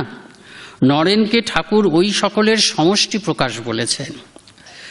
নরেনের মধ্যে ঋষির বেদজ্ঞান, শঙ্করের ত্যাগ, বুদ্ধের হৃদয়, সুখদেবের মায়ারাহিত্য ও ব্রহ্মজ্ঞানের পূর্ণ বিকাশ একসঙ্গে রয়েছে, এটা বলছেন তিনি।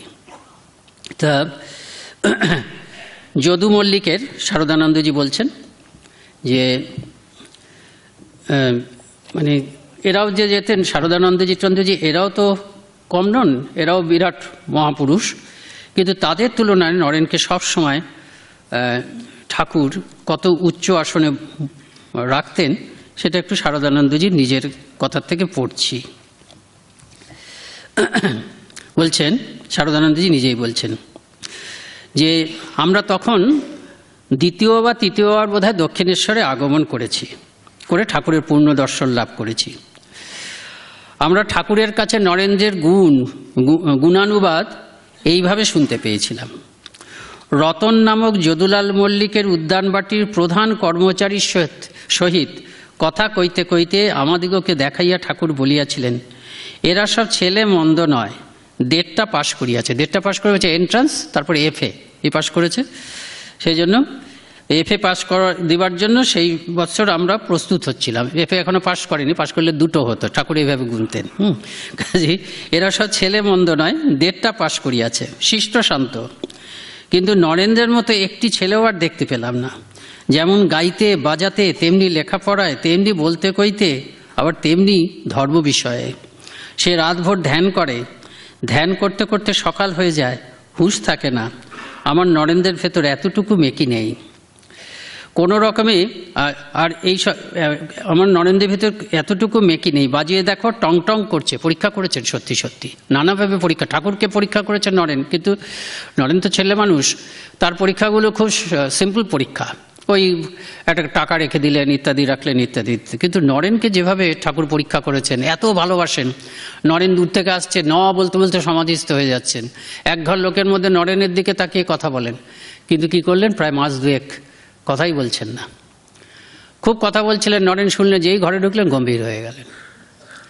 তারপর হয়তো ঠাকুর বোধহয় ভাবস্থ আছে, নরেন বাইরে চলে গেলেন। কিছুক্ষণ পরে আবার ঠাকুর কথা বলতে, কীরকম মানে মানে খোঁচা দিয়ে দিয়ে কষ্ট দেওয়া আর কি বলা যেতে পারে। তারপরে একটু পরে দেখছেন যে ঠাকুর কথা বলছেন, আবার ঢুকে পড়েছেন, সঙ্গে সঙ্গে ঠাকুর গম্ভীর হয়ে গেলেন, বুঝিয়ে দিচ্ছেন আমি ঠিকই আছি, কিন্তু তোমার সঙ্গে কথা বলবো না। তাও নরেন আসছে, কিন্তু একের পরে আসছেন, 2 মাসের মতন হয়ে গেছে। তারপর ঠাকুরকেই হার মানতে হলো যে আমি তোর সঙ্গে কথা বলি না, তাও তুই আসিস। বলে, আপনি কি আপনার কথা শুনতে আসি? আমি আপনাকে ভালোবাসি, সেই জন্যই আসি। ঠাকুর হার মানলেন। তোর মতন আধারই এতটা সহ্য করতে পারে, অন্যরা কেউ হলে কবে চলে যেত। এইটা পরীক্ষা, এটা তো তাও পরীক্ষা করছেন, বোঝা যাচ্ছে। আবার অন্য ক্ষেত্রে পরবর্তীকালে এমন পরীক্ষা করেছেন যে নরেন বুঝতে পারছেন না পরীক্ষা, কিন্তু পরীক্ষা না করলেও তার নিজস্ব শক্তির দ্বারা সে অনায়াসে সেই পরীক্ষা পাশ করে গেছে। যেমন এই যে প্রথমে যে বললেন, জানি প্রভু তুমি সেই নররূপী নারায়ণ, সেখানে আরেকটা কথা বলেছিলেন, জগতে এসেছো জীবের দুঃখ মোচন করার জন্য। এটা নরেনের চরিত্রের স্বরূপ, দুঃখ মোচন করার জন্য। যে বেলুর মঠে বিক্রি করে দিতে চেয়েছিলেন, জগতের দুঃখ দেখলে মাঝে মাঝে আমার মনে হয় যদি জগতের কল্যাণ হবে, তবে আমি নিজ হস্তে নিজের হৃৎপিণ্ডটা উৎপাটন করতে পারি। আমার এই ভালোবাসার মধ্যে হয়তো উন্মাদনা আছে, কিন্তু বন্ধন নেই। স্বামীজি বলেছিলেন এটা সত্যি, যে হৃৎপিণ্ডটা উৎপাদন করতে পারি, বন্ধন নেই। ভালোবাসার উন্মাদনা আছে, বন্ধন নেই। মানে কি, যে মাও এরকম করতে পারে, সন্তানের জন্য ঝাঁপিয়ে পড়লো, একেবারে প্রাণটাই দিয়ে দিল, সন্তানকে বাঁচাতে পারলো না, কি পারলো, কিন্তু প্রাণটা দিয়ে দিল। কিন্তু এটার মধ্যে বন্ধন আছে, কি উন্মাদনা আছে। মা কিন্তু ওইরকমভাবে প্রাণ সবার জন্য দিতে পারবে না। কিন্তু স্বামীজি বলছেন এই রকম সর্বস্ব পণ করা, সর্বস্ব দিতে প্রস্তুত থাকা উন্মাদনা স্বামীজির মধ্যে সকলের জন্য আছে। তো এই স্বরূপটাকে শ্রীরামকৃষ্ণ প্রথম দিনই বুঝতে পেরেছিলেন। ঠিক সেটার কাছে তিনি যেন টোপ দিচ্ছেন। কি টোপ দিচ্ছেন? খুব ভালো মানুষের মতন বলছেন, দেখ দেখ মা আমাকে কিছু কিছু ক্ষমতা দিয়েছেন, সিদ্ধাই দিয়েছেন। এখন আমি তো সন্ন্যাসী, আমার তো এসব নিয়ে কিছু হবে না, তাই ভাবছি যে এগুলো আমি যাওয়ার আগে তোকে দিয়ে যাই। খুব সফটলি বলছেন, সফটলি বললে না বেশি এফেক্টিভ হয়, খুব নরমভাবে বলছেন। আমরা বলি না ভাজা মাছ ঠিক উল্টোতে পারে না, যেন এরকম ভাব করে বলছেন। নরেন সঙ্গে সঙ্গে প্রশ্ন করছেন, ওগুলো পেলে কি আমার ভগবান লাভের কিছু সুবিধা হবে? শ্রীরামকৃষ্ণ তো মিথ্যা কথা বলবেন না, কখনো ঠাট্টা চলেও না, সেটা বলতে পারছেন না। প্রায় আমতা আমতা করছেন, না ভগবান লাভের সুবিধা হয় না, কিন্তু ভগবান লাভ করার পরে তুই যখন লোকের কল্যাণ করার চেষ্টা করবি তখন এগুলো কাজে লাগবে। সাংঘাতিক টোপ। যে স্বামীজি বলেছিলেন যে পরের জন্য মুক্তি চাইলে তুই নরকে যাবি, কিন্তু পরের কল্যাণ চাইতে গিয়ে যদি তুই নরকে যাস, সেই নরকে যাও মুক্তি লাভের থেকেও বড়। তিনি তো বলতে পারতেন, তো ঠিক আছে আপনি আমাকে দিন, তাহলে খুব ভালোই হবে, লোকের উপকার করতে পারবো। কিন্তু সঙ্গে সঙ্গে নরেনের সাংঘাতিক পরীক্ষা। এটা গম্ভীরানন্দজি বলছেন যে আমরা যাজ্ঞবল্ক্য জানি সেখানে যে মৈত্রী এবং কাত্যায়নী উভয় কি বলেছিলেন, রাজ্য নেবে নাকি ইত্যাদি, কিন্তু এখানে এসেছে জগৎ কল্যাণের প্রলোভন হিসাবে, যেই জগৎ কল্যাণের জন্য স্বামীজি জীবন দিয়েছেন। স্বামীজি কি বললেন, এই টোপটা স্বামীজি খেলেন না, অনায়াসে পরীক্ষায় পাশ করে গেলেন। তবে কাজ নেই মশায়। এখন কি হবে, ভগবান লাভ করার আগে ওগুলো পেলে যদি ভগবানকে ভুলে যাই, তার থেকে বরঞ্চ ভালো ওগুলো তো আপনার কাছেই থাক না কেন, তারপরে ভগবান লাভ করার পরে ভেবে চিন্তে নিয়ে নেওয়া যাবে। তা এত পরীক্ষা করেছেন, তো কঠিন কঠিন পরীক্ষা। স্বামীজি ঠাকুরকে যা পরীক্ষা করেছেন সেগুলো কঠিন নয় অতটা, এর তুলনায় সূক্ষ্ম পরীক্ষা। সেই জন্য বলছেন আমার নরেনকে বাজিয়ে দেখো, এতটুকু মেকি নেই, টং টং করছে। আর সব ছেলেদের দেখি যেন চোখ কান টিপে কোনো রকমের 2-3টে পাশ করেছে, ব্যাস এই পর্যন্ত। ওই করতেই যেন তাদের সমস্ত শক্তি বেরিয়ে গেছে। নরেন্দ্র কিন্তু তা নয়, হেসে খেলে সব কাজ করে, পাশ করাটা যেন তার কাছে কিছুই নয়। একদম ঠাকুর ঠিক বুঝেছেন। খুব যে সাংঘাতিক নম্বর পেয়েছেন তা নয়, কেন ওগুলো তার কাছে গুরুত্বপূর্ণ ছিল না। আপনারা এসব কাহিনী জানেন, জীবনীতে আছে। যেদিনকে পরীক্ষা সেদিন সকালবেলা গান গেয়ে গিয়ে সবাইকে জ্বালাচ্ছেন। সে বলছে কি এক্সামের পড়াগুলো দেখো, আর 1 ঘন্টা 2 ঘন্টা পরে পরীক্ষা। অন্য বন্ধুরা বলছেন, বলে আরে সারা বছর পড়েছি, আবার পড়ার কি দরকার আছে, এখন মাথাটাকে একটু ফাঁকা না রাখলে না ওই সব কিছু গোল পেকে যাবে। কাজেই হাসতে খেলতে খেলতে তিনি পাশ করে যেতেন পরীক্ষা। একদম ঠাকুর ঠিক বলেছেন। সে ব্রাহ্ম সমাজেও যায়, সেখানে ভজন গায়, কিন্তু অন্য সকল ব্রাহ্মণের ন্যায় নয়। সে যে যথার্থ ব্রহ্মজ্ঞানী। ধ্যান করতে বসে তার জ্যোতি দর্শন হয়। সাধে নরেন্দ্রকে এত ভালোবাসি, এই প্রথম শুনছেন শারদানন্দজি মহারাজরা। তা শুনে বলছেন যে এই লোক এ কোথায় থাকে, এ কে, এ কোথায় থাকে? বলে ওই সিমলাতে থাকে, তোমরা গিয়ে খোঁজ নাও। তাই সিমলাতে তিনি গিয়ে খোঁজ নিয়েছিলেন শারদানন্দজি। কিন্তু সেখানে শারদানন্দজি বলছেন যে সাধারণ লোকে কিন্তু নরেন্দ্রকে ভুল বুঝত। তা তিনি বলছেন সেখানে, অন্তর্দৃষ্টি শূন্য জনসাধারণ শ্রীযুক্ত নরেন্দ্রের অদ্ভুত আত্মবিশ্বাসকে দম্ভ বলিয়া, অসীম তেজস্বিতাকে ঔদ্ধত্য বলিয়া এবং কঠোর সত্যপ্রিয়তাকে মিথ্যা ভান অথবা অপরিণত বুদ্ধির নিদর্শন বলিয়া ধারণা করত। লোক প্রশংসা লাভে তার একান্ত উদাসীনতা, স্পষ্টবাদিতা, সর্ববিষয়ে নিঃসংক স্বাধীন ব্যবহার এবং সর্বোপরি কোনো কার্য কারো ভয়ে গোপন না করা হতেই তারা যে ঐরূপ মীমাংসায় উপনীত হয়েছিল একথা নিঃসন্দেহ। তার শারদানন্দজি এইটা শুনে নরেনের সঙ্গে কথা বলতে, মানে নরেনের খোঁজ নিতে গেছিলেন। তার আগে শারদানন্দের নিজেরই একটা ঘটনা ঘটেছিল, এটাও খুব ইন্টারেস্টিং। আপনারা তো জানেন যে শারদানন্দজি শুনেছেন তার সঙ্গে পড়তো একটি ছেলে, সে খুব সাহিত্য চর্চা করতো। বিদেশে যাওয়ার ইচ্ছা ছিল, বিদেশে যায়নি, তারপর 2-1 বই টই লিখেছে করেছে। সে ইদানিং ওই সিমলা পাড়াতেই এসে একটা ঘর ভাড়া নিয়ে আছে, বিবাহ করেছে, কিন্তু উচ্ছৃঙ্খল হয়ে গেছে। এখন বন্ধু উচ্ছৃঙ্খল হয়ে গেছে, ব্যাপারটা একটু দেখি, আমাদের বন্ধু তাকে একটু সাহায্য করা উচিত, এই বলে শারদানন্দজি একদিন গেছেন তার বাড়িতে। তখন বন্ধু তখন ভেতরের ঘরে ছিলেন, ভেতর থেকে বলে তুমি একটু বসো, আমি আসছি। তা বসে আছেন বন্ধুর জন্য, এমন সময় দেখলে একটি ছেলে ঢুকলো। সেই ছেলেটি এইখানে যে জলযন্ত্র একটু বসে, তার কারোর দিকে নেই, নজর নেই। বেশ ঢুকে বেশ বোঝা গেল, এমনভাবে ঢুকলো যেন ওখানে সে খুব মানে প্রায়ই আসা যাওয়া করে। এই বইটা উল্টাচ্ছে, ওই বইটা উল্টাচ্ছে, গুনগুন করে গান গাইছে, কালার বাঁশুনি ইত্যাদি ইত্যাদি শোনা যাচ্ছে, কৃষ্ণ বিষয়ক গান। কিন্তু এই কালার বাঁশুরি টাসুরি হচ্ছে তো, ওই মধুর ভাবকে অনেকে অন্যরকমভাবেও ব্যবহার করে। আর চুল আঁচড়েছে ভালো করে, চুল আঁচড়ানো মানে ভীষণ বিলাসিতা, খুব সুন্দর পরিপাটি করে চুল আঁচড়েছে। আবার বৈঠকখানা ঘরে হুকা থাকে, সে এসে হুকোটাও খেতে শুরু করেছে। এসব দেখে এবং শারদানন্দজি যে বসে আছেন কোনো নজর নেই, সে বই নড়াচ্ছে, গান করছে, হুকো খাচ্ছে ইত্যাদি করছে। তখন শারদানন্দজি মাঝে মাঝে ভাবছেন যে ও এইরকম ছেলের সঙ্গে মিশেই আমার বন্ধুটা খারাপ হয়েছে। তা যাই হোক, দেখা যাক, বসে তো আছে। এর মধ্যে সব থেকে দুর্দশা মানে অপমানজনক বলা যায়, বন্ধু তার এতদিনের পরিচিত ছোটবেলার থেকে, সে ঢুকলো, যখন এলো শারদানন্দজি, ও তুমি এসছো, হঠাৎ তাকিয়ে দেখে এ বসে আছে, এই ছেলেটি। আরে তুমি, বলে শারদানন্দজি বসে আছেন, সেদিকে খেলেন। সে অত্যন্ত উল্লিসিত হয়ে তার সঙ্গে বসে আলোচনা করতে শুরু করলো। এখন বন্ধু তো সাহিত্য নিয়ে চর্চা করে, এই যে যুবকটি এও সাহিত্য নিয়ে আলোচনা করছে। এখন চট করে কি করে উঠে যাবেন, তারা তো দুজনে নিজেদের মধ্যে মত্ত হয়ে আছে, উঠতে পারছেন না বলে কানে কথা আসছে। ওই ছেলেটিই কথা বলে যাচ্ছে, সুন্দর কথা বলছে কিন্তু সাহিত্য নিয়ে। বলে দেখো, 2 ধরনের সাহিত্যিক দেখা যায়। এক ধরনের সাহিত্যিক যারা যা কিছু বাস্তব হয়, they want to idealize the real, যা কিছু বাস্তবে ঘটছে, চুরি চামারি বা একজন জীবনে সফল হতে না পারে, অভাবের তাড়নায় পড়ে সে হয়তো অন্যায় করছে, মানে they want to idealize the real, যা কিছু ঘটছে সেটাই, হ্যাঁ এটার পেছনে যুক্তি আছে, এটাই করো, এটার পেছনে কী দোষ আছে, যে কোনো কিছু। কিন্তু এটাকে সাহিত্য বলা যায় না। ওই বন্ধুটি বলছিল, তার শারদানন্দজি বন্ধু বলতে চাচ্ছিল যে কোনো কিছুকেই সাহিত্য বলা যেতে পারে, ভালো করে লিখতে হবে, পরিবেশন করতে। কিন্তু তিনি বলছেন না, 2 ধরনের লোক আছে, যে এক শ্রেণীর সাহিত্যিক, তারা কেউ they want to idealize the real, যা ঘটেছে তাকেই আইডিয়ালাইজ করাতে হবে, এটাকে সাহিত্য বলা যাবে না। আরেক ধরনের লোক আছে যে who want to realise the ideal, যারা একটা আদর্শ যতই কঠিন হোক সেটাকে তারা বাস্তবায়িত করতে চায়। এই ধরনের সাহিত্যই কিন্তু চিরন্তন সাহিত্য হয়। আর গোটা জীবনের দিক থেকে যদি বলো, যারা জীবনে আদর্শকে বাস্তবায়িত করতে চেষ্টা করে তারাই কিন্তু ঠিক ঠিক মানুষ। এবং যদি খাঁটিভাবে একদম নিখুঁতভাবে যদি তারা উচ্চতম আদর্শকে বাস্তবায়িত করতে হয়, তবে কিন্তু তারা সংসারের থেকে সেটা করতে পারে না। অধিকাংশ ক্ষেত্রেই তাদের সংসারের বাইরে যেতে হয়। এরকমভাবে একেবারে নিখুঁতভাবে উচ্চতম আদর্শকে বাস্তবায়িত করতে আমি মাত্র একজনকেই দেখেছি, সে হচ্ছে দক্ষিণেশ্বরের রামকৃষ্ণ পরমহংস। এই জন্যই তাকে শ্রদ্ধা করি। শারদাঞ্জি খুব মুগ্ধ হলেন, কিন্তু বুঝলেন যে অনেকেই থাকে কথার সঙ্গে কাজের মিল নেই, কাজে বন্ধু তাই বলে চলে এলেন। এখন নরেন্দ্রের কাছে ঠাকুরের কাছে এত গুণগান শুনেছেন, গুণগান শুনে তিনি প্রথমে সিমলার পাড়ার অঞ্চলে গিয়ে খোঁজ নিলেন। খোঁজ নিতে গিয়ে একজন প্রতিবেশীর সঙ্গে দেখা হলো।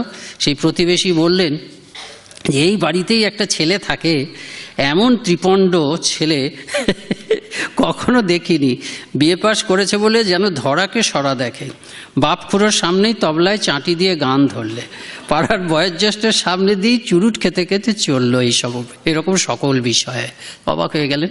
তারপরে একদিন সত্যি সত্যি দেখা হলো। যেদিন দেখা হলো তিনি ভাবলেন ওই যে ভেবেছিলেন উচ্ছৃঙ্খল বন্ধুটির আরও উচ্ছৃঙ্খল বন্ধু তিনি হচ্ছেন নরেন্দ্রনাথ।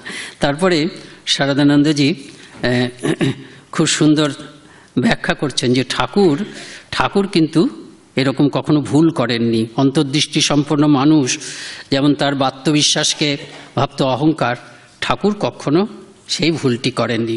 সেটা একটু পড়ি ঠাকুর স্বামী ভাষার থেকে। গতানুগতিক স্বভাবসম্পন্ন সাধারণ মানুষ ওইভাবে নরেন্দ্রনাথের বাহ্য আচরণ সমূহ দেখিয়া তাহাকে দাম্ভিক, উদ্ধত এবং অনাচারী প্রভৃতি বলিয়া অনেক সময় ধারণা করিয়া বসিলেও ঠাকুর কিন্তু তাহার সম্বন্ধে কখনো ঐরূপ ভ্রমে পতিত হন নাই। প্রথম দর্শনকাল হইতেই তিনি বুঝিতে পারিয়াছিলেন নরেন্দ্রের দম্ভ ও ঔদ্ধত্য উহার অন্তর্নিহিত অসাধারণ মানসিক শক্তিসমূহের ফলস্বরূপ বিশাল আত্মবিশ্বাস হইতে সমুদিত হয়। তাহার নিরঙ্কুশ স্বাধীন আচরণ তাহার স্বাভাবিক আত্মসংযমের পরিচায়ক ভিন্ন অন্য কিছু নহে। তাহার লোকমান্যে উদাসীনতা তদীয় পূত স্বভাবের আত্মপ্রসাদ হইতেই সমর্থিত হইয়া থাকে। তিনি বুঝিয়াছিলেন কালে নরেন্দ্রের অসাধারণ স্বভাব সহস্রদল কমলের ন্যায় পূর্ণ বিকশিত হইয়া নিজ অনুপম গৌরব ও মহিমায় প্রতিষ্ঠিত হইবে। তখন তাপদগ্ধ সংসারের সংঘর্ষে আসিয়া তাহার ওই দম্ভ ও ঔদ্ধত্য অসীম করুণার আকারে পরিণত হইবে। তাহার অদৃষ্টপূর্ব আত্মবিশ্বাস হতাশ প্রাণে বিশ্বাসের পুনঃপ্রতিষ্ঠা করিবে। তাহার স্বাধীন আচরণ সংযমরূপ সীমায় সর্বদা উপস্থিত থাকিয়া যথার্থ স্বাধীনতা লাভের উহাই একমাত্র পথ বলিয়া অপরকে নির্দেশ করিবে। তা তিনি কখনো এই ভুলটি করেননি। তা এছাড়াও আরও কথা ঠাকুর বলতেন যে নরেন্দ্র নিত্যসিদ্ধ, এগুলো আমরা জানি, ধ্যান সিদ্ধ, জ্ঞানের আগুন তার মধ্যে দাউ দাউ করে জ্বলছে। জ্ঞান খড়গ দিয়ে সে মায়াময় সমস্ত বন্ধনকে নিত্য খণ্ড বিখণ্ড করে ফেলছে নরেন। মহামা সেই জন্য তাকে কোনো মতে নিজের বাগে আনতে পারছেন না। নরেন সহস্রদল পদ্ম, মাছের মধ্যে রাঙাচক্ষু রুই, সমুখ ঠেলা চোখ। সে কলকাতার রাস্তা দিয়ে যায় কিন্তু ঘরবাড়ি দেখে না, সব নারায়ণ দেখে। নরেন্দ্র কাউকে কেয়ার করে না, আমাকেই করে না, ঠাকুর বলছেন। ক্যাপ্টেন ভালো জায়গায় বসতে দিলে তা চেয়েও দেখলে না। নরেন্দ্র বিশেষ আসে না, ভালোই করে, সে এলেই আমি বিহ্বল হয়ে যাই।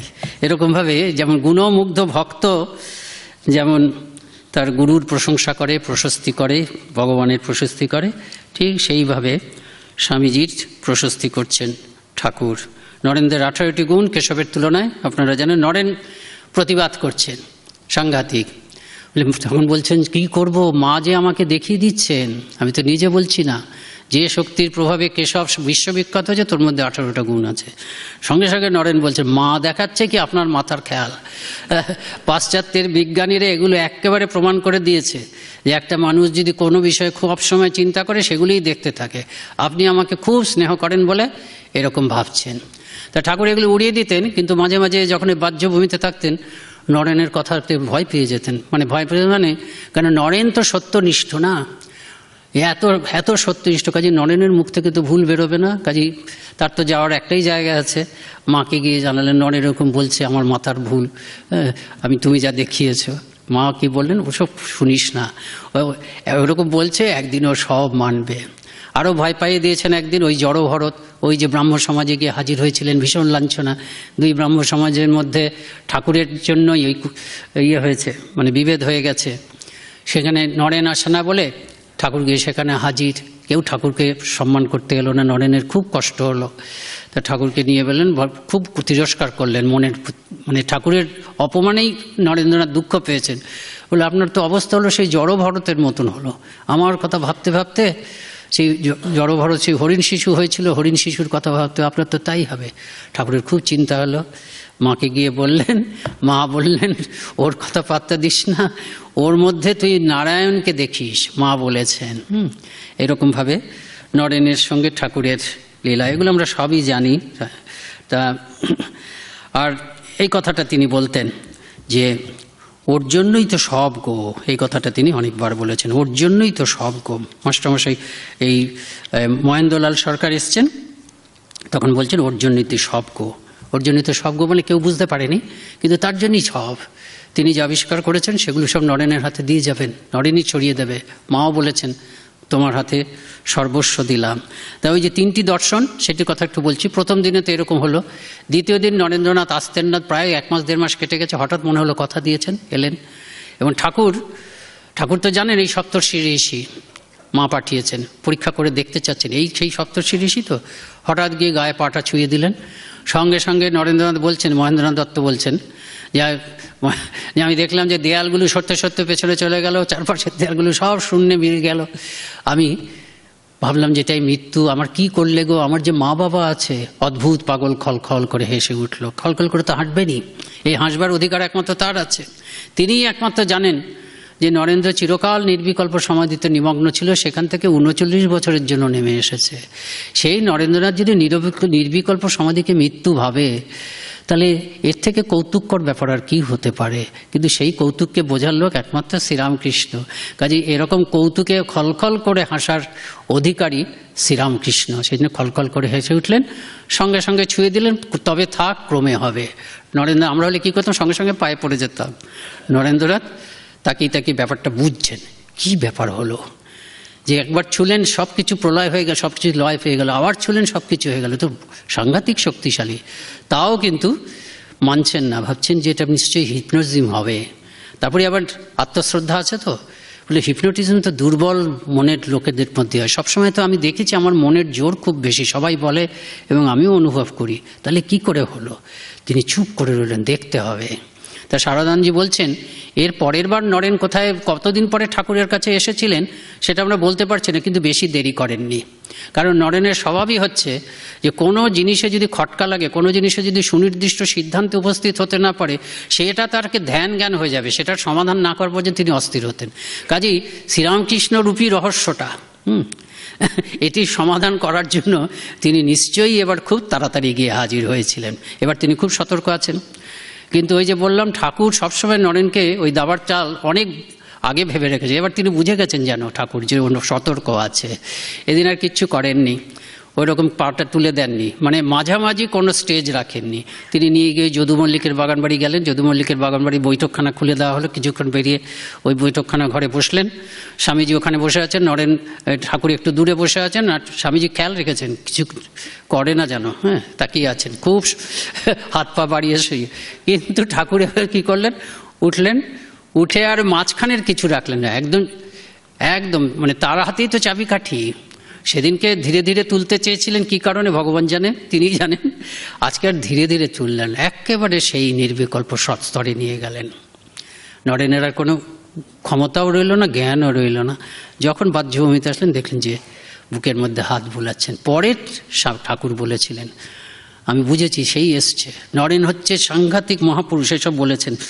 এত বড় মহাপুরুষ, ও যেদিন নিজেকে চিনতে পারবে সেদিন আর শরীর রাখবেন। এবং এগুলো ঠাকুরের কথাগুলি কীরকম ফলেছে আপনারা তো জানেন। সেই 1902 খ্রিস্টাব্দে 4 জুলাই ওই বারান্দায় যে ওই স্বামীজির বাড়ি ঘরের বারান্দার কাছে বাবুরাম মহারাজ যে যাতায়াত করছিলেন, শুনলেন যে আর যদি আরেকটি বিবেকানন্দ থাকতো তবে বুঝতে পারতো এই বিবেকানন্দ কি করে গেছে। কাজে একেবারে ঠাকুরের কথাগুলো ঠিক। তাই তৃতীয় দিনের পরে কি হলো, নরেন্দ্রনাথ কি খুব নিশ্চিন্ত হয়ে গেলেন, ঠাকুরও কি নিশ্চিন্ত হয়ে গেলেন? এটা খুব মজার কথা। শারদানন্দজি বলছেন নরেন্দ্রনাথ একদম নিশ্চিন্ত হলেন না। নরেন্দ্রনাথ কীভাবে চিন্তা করলেন এটা একটু পড়ছি, এটা ইন্টারেস্টিং। যে নরেন্দ্রনাথের মনে কিন্তু খুব চিন্তার বিষয় হলো একটা, তিনটে ঘটনা ঘটে গেছে। তিনি বুঝেছেন ঠাকুরকে খুব শ্রদ্ধা করতে শুরু করেছেন, ঠাকুরের অসাধারণ শক্তি সেগুলো বুঝেছেন, কিন্তু একটা বিষয় এখন হইতে শ্রীযুক্ত নরেন্দ্রের চিন্তার বিষয় হইল, তিনি বুঝিয়াছিলেন এরূপ শক্তিশালী মহাপুরুষের সংস্রবে আসিয়া মানব মন অর্ধ পরীক্ষা অথবা পরীক্ষা না করিয়াই তাহার সকল কথায় বিশ্বাস স্থাপন করিয়া বসে। উহা হইতে আপনাকে বাঁচাইতে হইবে। আমি যাতে মানে সচেতনভাবে চেষ্টা করছেন নরেন্দ্রনাথ, ঠাকুর যা বলবেন সেটাই যেন আমি মেনে না নিই। আমার এই বিপদটা কিন্তু এখন আছে, কারণ এখন আমার ধীরে ধীরে ঠাকুরের প্রতি খুব শ্রদ্ধা হয়েছে। সেজন্য পূর্বত 2 দিবসের ঘটনায় ঠাকুরের প্রতি তাহার মনে বিশেষ ভক্তি শ্রদ্ধার উদয় হইলেও তিনি এখন হইতে দৃঢ় সংকল্প করিয়াছিলেন যে বিশেষ পরীক্ষাপূর্বক স্বয়ং অনুভব বা প্রত্যক্ষ না করিয়া তাহার অদ্ভুত দর্শন সম্বন্ধীয় কোনো কথা কখনো গ্রহণ করিবেন না। ইহাতে তাহার অপ্রিয়ভাজন হইতে হয়, তাহা অস্বীকার। সেজন্য দেখি সব সময় যা বলেন সেটাকেই যাচাই করে নিয়েছেন চিরকাল। তেজস্বী মন কোনরূপ নূতনত্ব গ্রহণকালে নিজ পূর্বমতের পরিবর্তন করিতে আপনার ভিতর একটা প্রবল বাধা অনুভব করিতে থাকে। নরেন্দ্রনাথেরও এখন ঠিক ঐরূপ অবস্থা উপস্থিত হইয়াছিল। তিনি ঠাকুরের অদ্ভুত শক্তির পরিচয় পাইয়াও তাহাকে সম্যক গ্রহণ করিতে পারিতেছিলেন না এবং আকৃষ্ট অনুভব করিয়াও তাহা হইতে দূরে দাঁড়াইতে চেষ্টা করিতেছিলেন। কাজী তার মধ্যেই চিন্তা, আমি যেন আবার উনি যা বলছেন তাই মেনে নিয়ে না বসে, আমাকে সব যাচাই করে নিতে হবে পরীক্ষা করে। আর ঠাকুরের কি দুশ্চিন্তা হলো, ঠাকুরের 2টি দুশ্চিন্তা ছিল, 2টি ভয়। একটি সামান্যই বলা যায় জাগতিক ক্ষেত্রে, তিনি নরেন্দ্রনাথকে লক্ষ্য করে দেখলেন, এটি সত্য হয়েছিল যে ওর শরীর, ওর নরেন্দ্রনাথের শরীরের সবটাই হচ্ছে সুলক্ষণযুক্ত, শুধু নিঃশ্বাসটা খুব জোরে জোরে পড়ে। নিঃশ্বাস জোরে জোরে পড়লে স্বল্পায়ু হয়, এটা ঠাকুরের একটা মনে হয়েছিল। আর দ্বিতীয় যেটি ভয় হয়েছিল যে নরেন সাংঘাতিক শক্তিশালী লোক। নরেন একটা দল তৈরি করে বসে। নরেন যদি অনন্ত সম্প্রদায়পূর্ণ জগতে আরেকটি সম্প্রদায় সৃষ্টি করতে আমি আসিনি, স্বামীজি বলেছেন পরে, ঠাকুরের সম্বন্ধে ভাই বলছেন যে ঠাকুর এবার এসছেন আরেকটি সম্প্রদায় তৈরি করতে আসেনি, এবার সমস্ত সম্প্রদায়গুলো পরস্পরের সঙ্গে করমর্দন করবে। তা নরেন যদি একটা দল তৈরি করে ফেলে, নরেনের এত ক্ষমতা, তাহলে সেই দলটা পৃথিবীতে থাকবে। কিন্তু এটা এই যুগের অবতারের জীবনের লক্ষ্য নয়, নতুন কোনো ধর্মমত নয়, এটাই হচ্ছে ঠাকুরের চিন্তা ছিল। এবং সেই জন্য তিনি নরেনের আধ্যাত্মিক দৃষ্টিভঙ্গি, আধ্যাত্মিক সাধনাটা যাতে পরিপূর্ণ হয় সেটার চেষ্টা করেছিলেন। নরেন্দ্রের আধ্যাত্মিক চিন্তাতে সেই সময় 2টো জিনিস তিনি মানতেন না, 2টিরই খুব প্রয়োজন ছিল। একটা হচ্ছে তিনি অদ্বৈত তত্ত্ব মানতেন না, আরেকটা হচ্ছে তিনি মহামায়া বা মা কালীকে মানতেন না। এই 2টি জিনিস না মানলে তো আধ্যাত্মিক চিন্তা পরিপূর্ণ হবে না। নরেন্দ্রনাথ ব্রাহ্ম সমাজে দিতেন, ব্রাহ্ম সমাজের কি, ব্রাহ্ম সমাজ ওরা মানেন হচ্ছে ব্রহ্ম হচ্ছে সগুণ নিরাকার। সগুণ, ব্রহ্মের মধ্যে দয়া আছে, ক্ষমা আছে, সব কিছু আছে, নির্গুণ নিরাকার নয়। মূর্তি মানেন না আর নির্গুণ ভাবটা মানেন না, এটা কিন্তু অদ্বৈত জ্ঞান নয়। ওই যে হাজরার সঙ্গে কথা হচ্ছে না, ঠাকুর বলছেন সব ব্রহ্ম, সব ব্রহ্ম, হাজরাকে গিয়ে ঠাট্টা করছেন দুজনে মিলে যে এটাও কি হয়, ঘটিটা ব্রহ্ম, বাটিটা ব্রহ্ম, এটাই তো অদ্বৈত। এই অদ্বৈত তিনি মানতেন না। ঠাকুরের কৃপাতে তিনি অদ্বৈত মানলেন, দেখিয়ে দিলেন ঠাকুর, সেগুলো বুকে স্পর্শ করলেন, এগুলো আপনারা জানেন। অদ্বৈত তত্ত্বটাকে বুঝিয়ে দিলেন, তারপর তিনি অদ্বৈত তত্ত্ব অনুভবও করেছেন। আর এটাকে মাকে মানতেন না, মাকে না মানলে গোটা সত্যটাকে নেওয়া যায় না। তারপর মাকে মানলেন।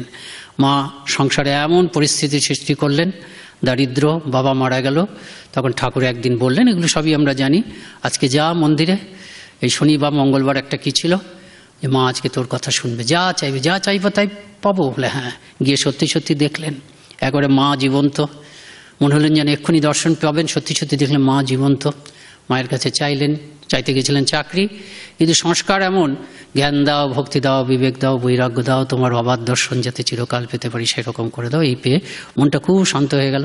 ঠাকুর বাইরে দাঁড়িয়ে অপেক্ষা করছেন। প্রার্থনা করেছিস? হ্যাঁ করেছি। চাকরিটা চেয়েছিস কিনা? না তো।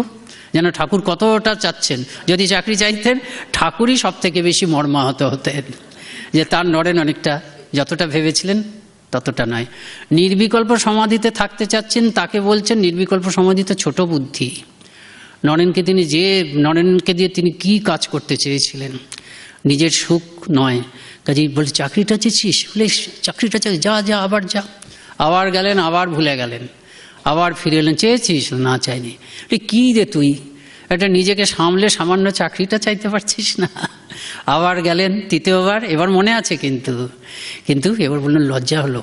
ঠাকুর যে উদাহরণ দেন যে রাজার কাছে চাল তোমরা চাইতে নেই, তাই তো এবার সচেতনভাবে, চাকরির কথা মনে ছিল, দারিদ্র্যের কথা মনে ছিল, সচেতনভাবে চাইলেন জ্ঞান দাও, ভক্তি দাও, বিবেক দাও, বৈরাগ্য দাও, তোমার অবাধ দর্শন যাতে নিত্য পেতে পারি সেরকম করে দাও। ঠাকুর বলেছিলেন যা চাইবি তাই পাবি। সেই জন্য মা চিরকালের জন্য তাকে এই সব গুণাবলিতে ভূষিত করে দিয়েছিলেন। তবে যখন ফিরে এলেন, ঠিক আছে তোর সংসার সুখ অদৃষ্টে নেই, তোদের মোটা ভাত কাপড়ের অভাব নেই, এটা তো আগেই বলতে পারতেন, কিন্তু এইভাবে পরীক্ষা করে নিচ্ছে। এইসব পরীক্ষা নরেন্দ্ররা সবগুলো পাশ করে গেছেন, যার জন্য বলছেন একটুও মেকি নেই। তা যাই হোক, এইসব এরকম কথাগুলো বলেছেন, এগুলো শেষ হবে না। ঠাকুরের সম্বন্ধে স্বামীজি কি বলেছেন সেটার সময় থাকছে না, যদি না পারি পরে হবে। আচ্ছা, আবার কি বলছেন? তুই আমি কি আলাদা? সত্যি সত্যি আলাদা নন দুজনে। তুই আমি কি আলাদা? নর নারায়ণ একসঙ্গে, যুগ্ম অবতার। সেই জন্য শারদানন্দজি বলতেন তোমরা ঠাকুরকে অবতার বলো, স্বামীজি তো একটা অবতার। এটা হতে পারত যদি থিওরিটিক্যালি এটা সম্ভব। যিনি এত সাধনা করলেন সমস্ত ধর্মমতে, যিনি বেদান্ত সাধনা করলেন, ইসলাম সাধনা করলেন, সরস্বতী পূজা করলেন, তিনি আবার ভারত পরিক্রমা করলেন, তিনি আবার শিকাগোতে আমেরিকাতে গিয়ে জগৎ কাটা, থিওরিটিক্যালি সম্ভব, কিন্তু বাস্তবে সম্ভব নয়। দেহের একটা সীমা থাকে। এই জন্য দুটি শরীর, শ্রীরামকৃষ্ণ বিবেকানন্দ কিন্তু একই কাজ। তিনি I M A voice without a form, Swamiji বলছেন। ওই যে শিকাগো শ্রীরামকৃষ্ণ, তো শুধু স্বামীজি বলছেন পরবর্তীকালে শ্রীরামকৃষ্ণ কি শুধু ভারতের জন্য? তা তিনি ওই যে শিকাগো ধর্মসভাতে যিনি যেটা বললেন সেটা তো স্বামীজির কথা। এই মানে ঠাকুরেরই যতমত ততপথ, সেটি এই যতমত ততপথ বাণী তো শুধু বঙ্গদেশের জন্য নয়, ভারতবর্ষের জন্য নয়, সারা পৃথিবীতে। কাজে শিকাগো ধর্মসভাতে স্বামীজির আবির্ভাব মানে এই প্রথম শ্রীরামকৃষ্ণ তার ভাব নিয়ে সারা পৃথিবীর সামনে দাঁড়ালেন। তা যাই হোক, একটু স্বামীজির সম্বন্ধে ঠাকুর কি বলেছেন সেটা একটু বলে দিয়ে শেষ করে দিই। স্বামীজির ঠাকুরের সম্বন্ধে যেটা ঠাকুর স্বামীজি বলতে চাচ্ছেন, অনেক কথা আছে। বেদ, বাইবেল, কোরআনে কি আছে তা শ্রীরামকৃষ্ণের জীবনের আলোকে না দেখলে বোঝা যাবে না। তার জীবন হচ্ছে একটা সার্চ লাইটের মতন সমস্ত ধর্মের। His life is the living কমেন্টারিজ two the Vedas, একটা বলছেন যে বেদের হচ্ছে জীবন্ত ভাষ্য। তারপরে বলছেন বেদাস অফ অল নেশনস, আরেকটা জায়গায় his life is the living commentary to the Vedas of all the Nations. Veda, Bible, সমস্ত শাস্ত্রের যে প্রকৃত তাৎপর্য কি শ্রীরামকৃষ্ণের জীবনের আলোকে না দেখলে বোঝা যাবে না। সাধারণত স্বামীজি বলছেন যে একই জীবনে যেমন নদীর মধ্যে যেমন যদি গভীর নদী হয় তাহলে সেটার মধ্যে অতটা স্রোত থাকবে না, মানে খরস্রোতা হবে না। আবার যদি খুব খরস্রোতা হয় তার গভীরতা হবে না, ডেপথ আর ব্রেথ দুটো একসঙ্গে থাকছে না।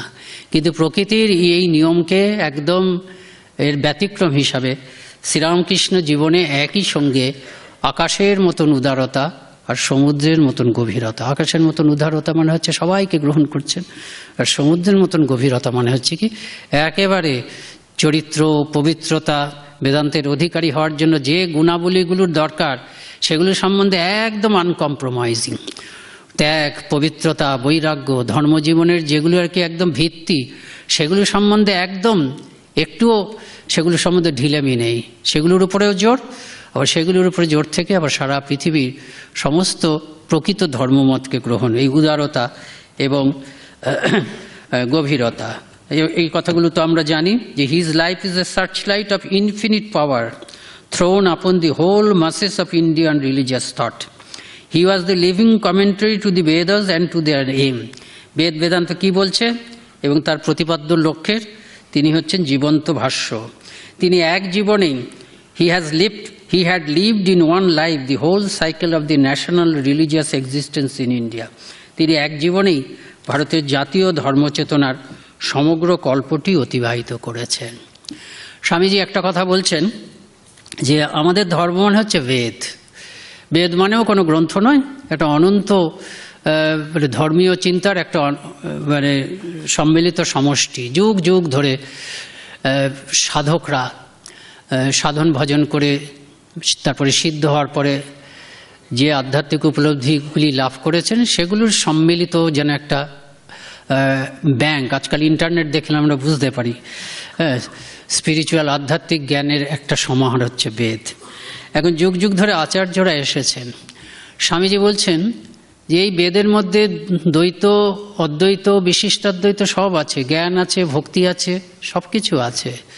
কিন্তু বিভিন্ন আচার্যরা তারা কি করেছেন, তারা যে মতবাদের পন্থী, যে মতবাদটি তারা প্রচার করেছেন সেইটুকুই গ্রহণ করেছেন এবং কোনো কোনো ক্ষেত্রে তারা তাদের মতের অনুকূল নয়, স্পষ্টভাবে অন্য মতটি বলছে সেটিকে তাদের মতে টেনে আনার জন্য তারা টেক্সট টর্চারিং করেছেন। এটা স্বামীজি বলছেন, টেনে টুনে নিজেদের মতে হয়েছে, সবাই এক পেশে। তিনি বলছেন এটা একমাত্র এই যে বেদের মতবাদগুলোকে আপাত দৃষ্টিতে পরস্পর বিরোধী হলো তা নয়। প্রথম সমন্বয় করেছেন শ্রীকৃষ্ণ, কিন্তু সমস্ত বিরোধ দূর করে দিয়ে চিরকালের জন্য এই ধর্মের বিভিন্ন মতামতের মধ্যে যে ভেদ, বিভিন্ন দার্শনিক মতবাদের মধ্যে বেদ নির্ভর দার্শনিক মতবাদগুলির মধ্যেই যে বিরোধ, সেই বিরোধগুলোর সম্পূর্ণ সমাধান নিঃশেষে করলেন হচ্ছে শ্রীরামকৃষ্ণ। এটা তিনি স্বামীজি এই বলছেন শ্রীরাম, এটাই হচ্ছে বক্তব্য।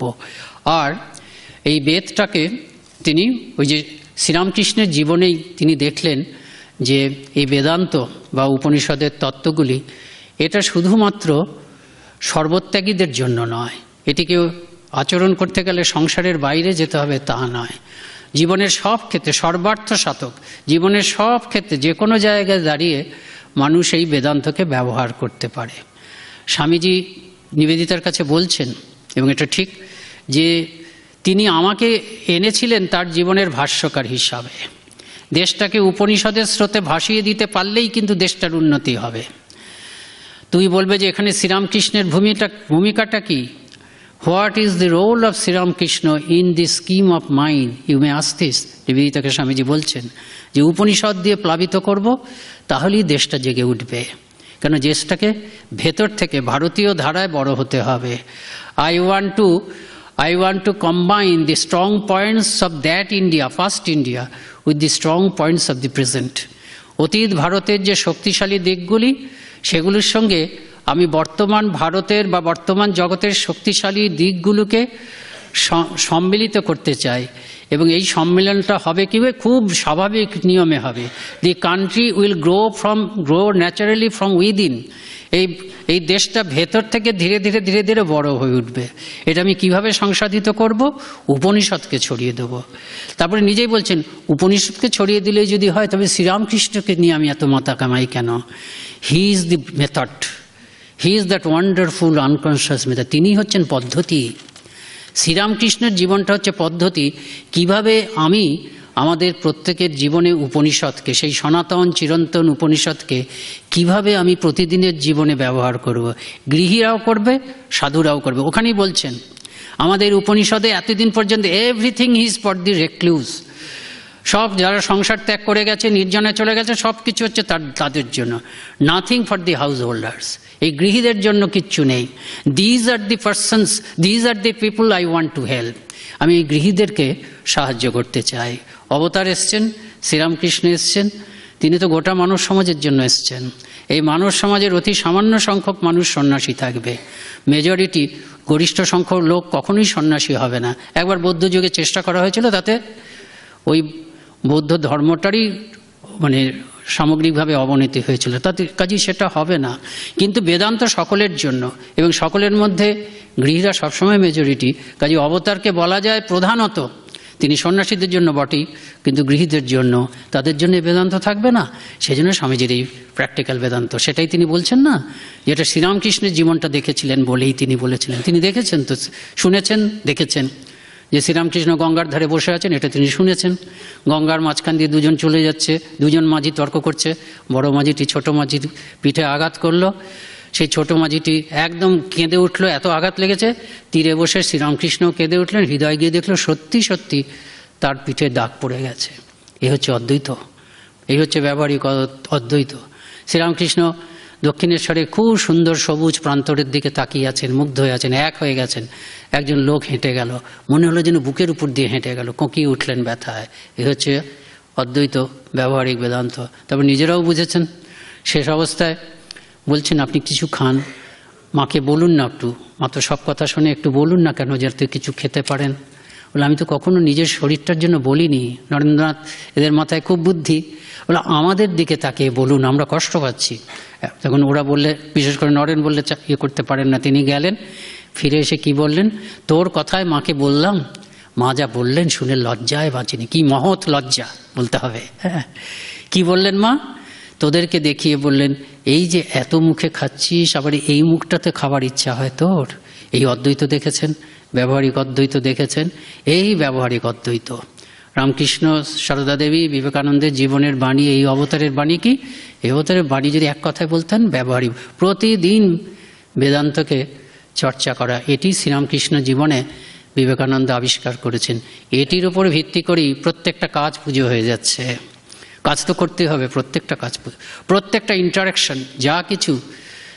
সবার শ্রীরামকৃষ্ণ নরেন্দ্রনাথের গান শুনতে ভালোবাসতেন। শেষকালে এই গানটা না শুনে, যো কুছ হয় সো তু হি হয়, এই বহুরূপের সম্মুখে তোমার ছাড়ি কথা, এটি ব্যবহারিক বেদান্তের বাণী। যে সব কিছু, স্বামীজি পরবর্তীকালে এই বাণী প্রচার করছেন। তো তুমি কখনো ভগবান ছাড়া আর কিছু দেখোনি, বিদেশে বলছেন, গড ইন এভরি বিইং। যে ত্যাগ না করলে ধর্ম হবে না, তো ঠিক কথা। উপনিষদের ঋষিরা বলেছেন, ঋষিদের কথা মিথ্যা হবে না। কিন্তু ত্যাগ মানে কি এই যে তুমি বনে জঙ্গলে চলে যাবে বা আত্মীয় স্বজনদেরকে বাড়িঘর থেকে বের করে দেবে, তা না। ত্যাগ মানে হচ্ছে তোমার ওই প্রচলিত দৃষ্টিভঙ্গিটাকে ত্যাগ করো। এতদিন তুমি জগৎকে জগৎ দেখেছো, মানুষকে মানুষ দেখেছো, এই টেবিলটাকে টেবিল দেখেছো। এখন প্রথমে মানুষ ভগবানকে দেখো, তারপর মানুষ দেখো। প্রথমে টেবিল ভগবানকে দেখো, তারপর টেবিলটাকে দেখো। ডিফাই দিস ওয়ার্ল্ড, জগৎকে দিব্যায়িত করো। যো কুছ হ্যায় সো তু হি হ্যায়, এইটা শেখালেন। স্বামীজি নির্বিকল্প সমাধিতে মগ্ন থাকতে বলেছিলেন, গেছিলেন। ঠাকুর বললেন, এত হীন বুদ্ধি, ওর থেকেও উঁচু অবস্থা আছে। এই যো কুছ হ্যায় সো তু হি হ্যায়, এটা হচ্ছে জ্ঞানের পরে বিজ্ঞান। জ্ঞান মানে আমি ব্রহ্ম জানলাম, আর বিজ্ঞান মানে হচ্ছে কি সর্বভূতে ব্রহ্ম, ব্রহ্ম সত্য, জগৎ সত্য। শ্রীরামকৃষ্ণ স্বামীজি বললেন, নিবেদিতা জিজ্ঞেস করেছিল, এটা কি সত্যি যে শঙ্করাচার্য বলেছেন এক সত্য আর বহু মিথ্যা, আর বুদ্ধদেব বলেছেন বহু সত্য এক মিথ্যা। বুদ্ধদেব এক বলে কিছুকে নির্দিষ্ট করেননি, সেই জন্য এক মিথ্যা। আর বহু বলে কিছু সত্য, মানে কোনো সত্য যদি থাকে অপেক্ষাটা হচ্ছে প্রবাহকারে নিত্যের আভাস, সেটাই হচ্ছে সত্য। সেই জন্য নিবেদিতা বলছেন যে শঙ্করাচার্যকে এই বলেছেন যে এক সত্য বহু মিথ্যা, আর বুদ্ধদেবকে এই বলেছেন বহু সত্য এক মিথ্যা।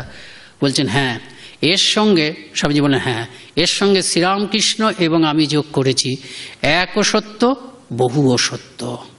শুধু দুই অবস্থার থেকে দেখতে হবে, বিভিন্ন অবস্থার থেকে।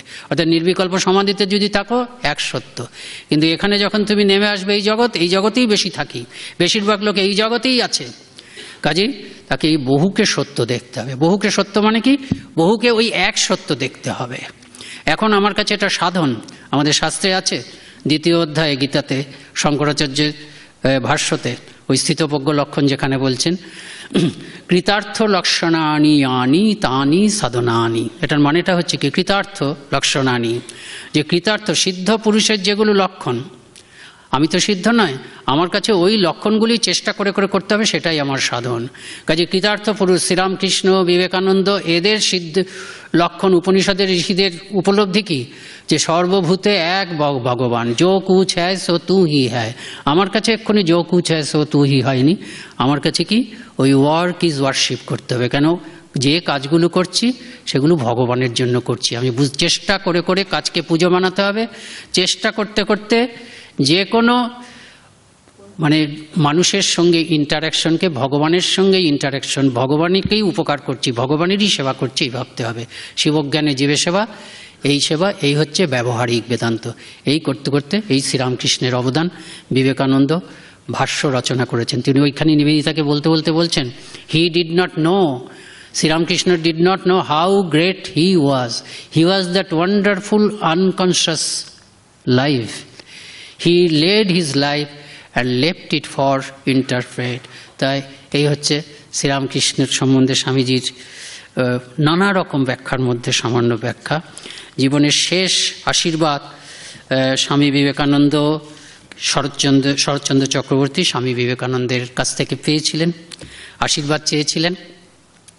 তার স্বামীজি আশীর্বাদ করেছিলেন যে আমার আশীর্বাদে তোর যদি কিছু উপকার হয়, তবে এই আশীর্বাদ করছি যে ভগবান শ্রীরামকৃষ্ণ তোকে কৃপা করুন, এর থেকে বড় আশীর্বাদ আর কিছু আমি জানি না। নিচে এসে মহাপুরুষ মহারাজজিকে বলেছিলেন, মহাপুরুষ মহারাজ, আরে তোর তো বাঙাল সব হয়ে গেল, কালে সব বুঝতে পারবি। তা যাই হোক, স্বামীজির কাছে প্রার্থনা করি যে তিনি যেন আমাদেরও আশীর্বাদ করেন, যে শ্রীরামকৃষ্ণ যেন আমাদের কৃপা করেন, তিনিও যেন কৃপা করেন, মাও যেন কৃপা করেন। ধন্যবাদ, নমস্কার। ঠাকুরমা স্বামীজিকে প্রণাম।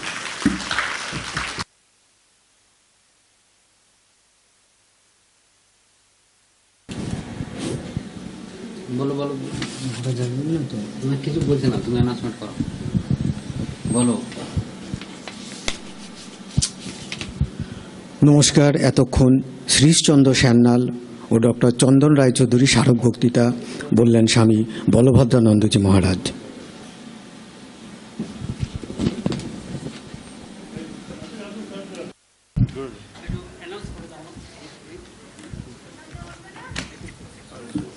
অ্যানাউন্স করুন।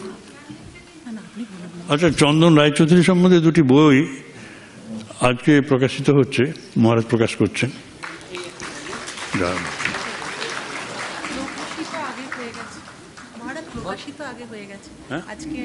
ঠিক হচ্ছে, ঠিক হয়েছে।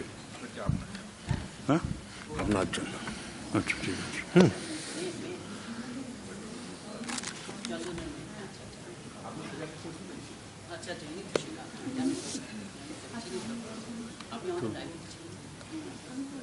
সাধনা মহারাজ এটি আমাদের দেখালেন, প্রদর্শন করালেন। আমি মহারাজজিকে তার সুন্দর ভাষণের জন্য অশেষ কৃতজ্ঞতা, ধন্যবাদ জ্ঞাপন করি। এবং আপনারাও শুনলেন এবং তার কাছ থেকে ঠাকুরের আশীর্বাদই আমাদের মাথার উপর বর্ষিত হলো। স্বামীজির আশীর্বাদই ঠাকুরের মাধ্যমে আমাদের কাছে আসবে, এই প্রার্থনা দিয়ে তিনি শেষ করেছেন। আমরা ভাবছিলাম যে এত সুন্দর করে কিভাবে মানুষ মনে রাখতে পারে, এবং একটার পর একটা যেন ভাবের প্রবাহ তার কণ্ঠে এসে মিলিত হচ্ছে। আর আমরা শুনেছিলাম তো, ঠাকুর রাস ঠেলে দেন, মা রাস ঠেলে দেন, বিষয় থেকে বিষয়ান্তরে যাচ্ছেন, কিন্তু আমরা বুঝতেই পারছি না কি অবলীলাক্রমে তিনি তার মনটিকে তৈরি করেছেন ঠাকুরের, মায়ের এবং স্বামীজির ভাবের মধ্যে সম্পৃক্ত হয়ে আছে। এটি আমাদের বক্তাদের মধ্যে কিন্তু খুব বিরল ব্যাপার। সেই জন্য আমাদের অহংকারও বটে তাকে বক্তা হিসেবে পাওয়া। যখনই শুনি তখনই দেখি যে সেটি অদ্ভুতভাবে অরিজিনাল হয়ে উঠেছে। হয়তো জানা কথা, কিন্তু তার পরিবেশনের গুণে, তার শব্দচয়ন ইংরেজি এবং বাংলা মিশিয়ে মাঝে মাঝে বলেন, সবগুলোই আমাদের কর্ণে মধু বর্ষণ করে এবং কখনোই আমাদের কর্ণে প্রদাহ সৃষ্টি করে না। ভয়েসটা তেমন তীব্র হয় না এবং ঘটনাগুলি যথাযথ যেমনভাবে আছে সেইভাবে পরিবেশিত হয়। বক্তা অনেক পাবেন, অনেক ঘটনা সকপল কল্পিত হয়ে ওঠে, বর্ণনাগুলিও তাই। আমাদের কানে যেন বিষ ঢালে। কিন্তু এত প্রশংসা তার সম্বন্ধে করা হয়তো তার সামনে করা ঠিক উচিত হয় না, কিন্তু আজকে 1 ঘন্টার উপর বক্তৃতাতে আমি তো দেখলাম যে আমাদের যে রেফারেন্সগুলি আছে সেগুলি যথাযথভাবে সম্মানিত হয় এবং খুব অল্প মানুষ, অল্প বক্তার কাছে এটি আমরা পাই। তার জন্য ঠাকুরমা স্বামীজির কৃপা তার উপর বর্ষিত হয়েছে, এটা আমরা মানে বুঝতে পেরে, অনুভব করে বা দেখে আনন্দিত। কারণ আমাদেরই ঘরের ছেলে, তার চোখের ভেতরে যেন বিশ্বভূপের ছায়া লক্ষিত হয়। আমি তাকে আমার শ্রদ্ধা, প্রীতি, শুভেচ্ছা, প্রণাম নিবেদন করি। জয় মা।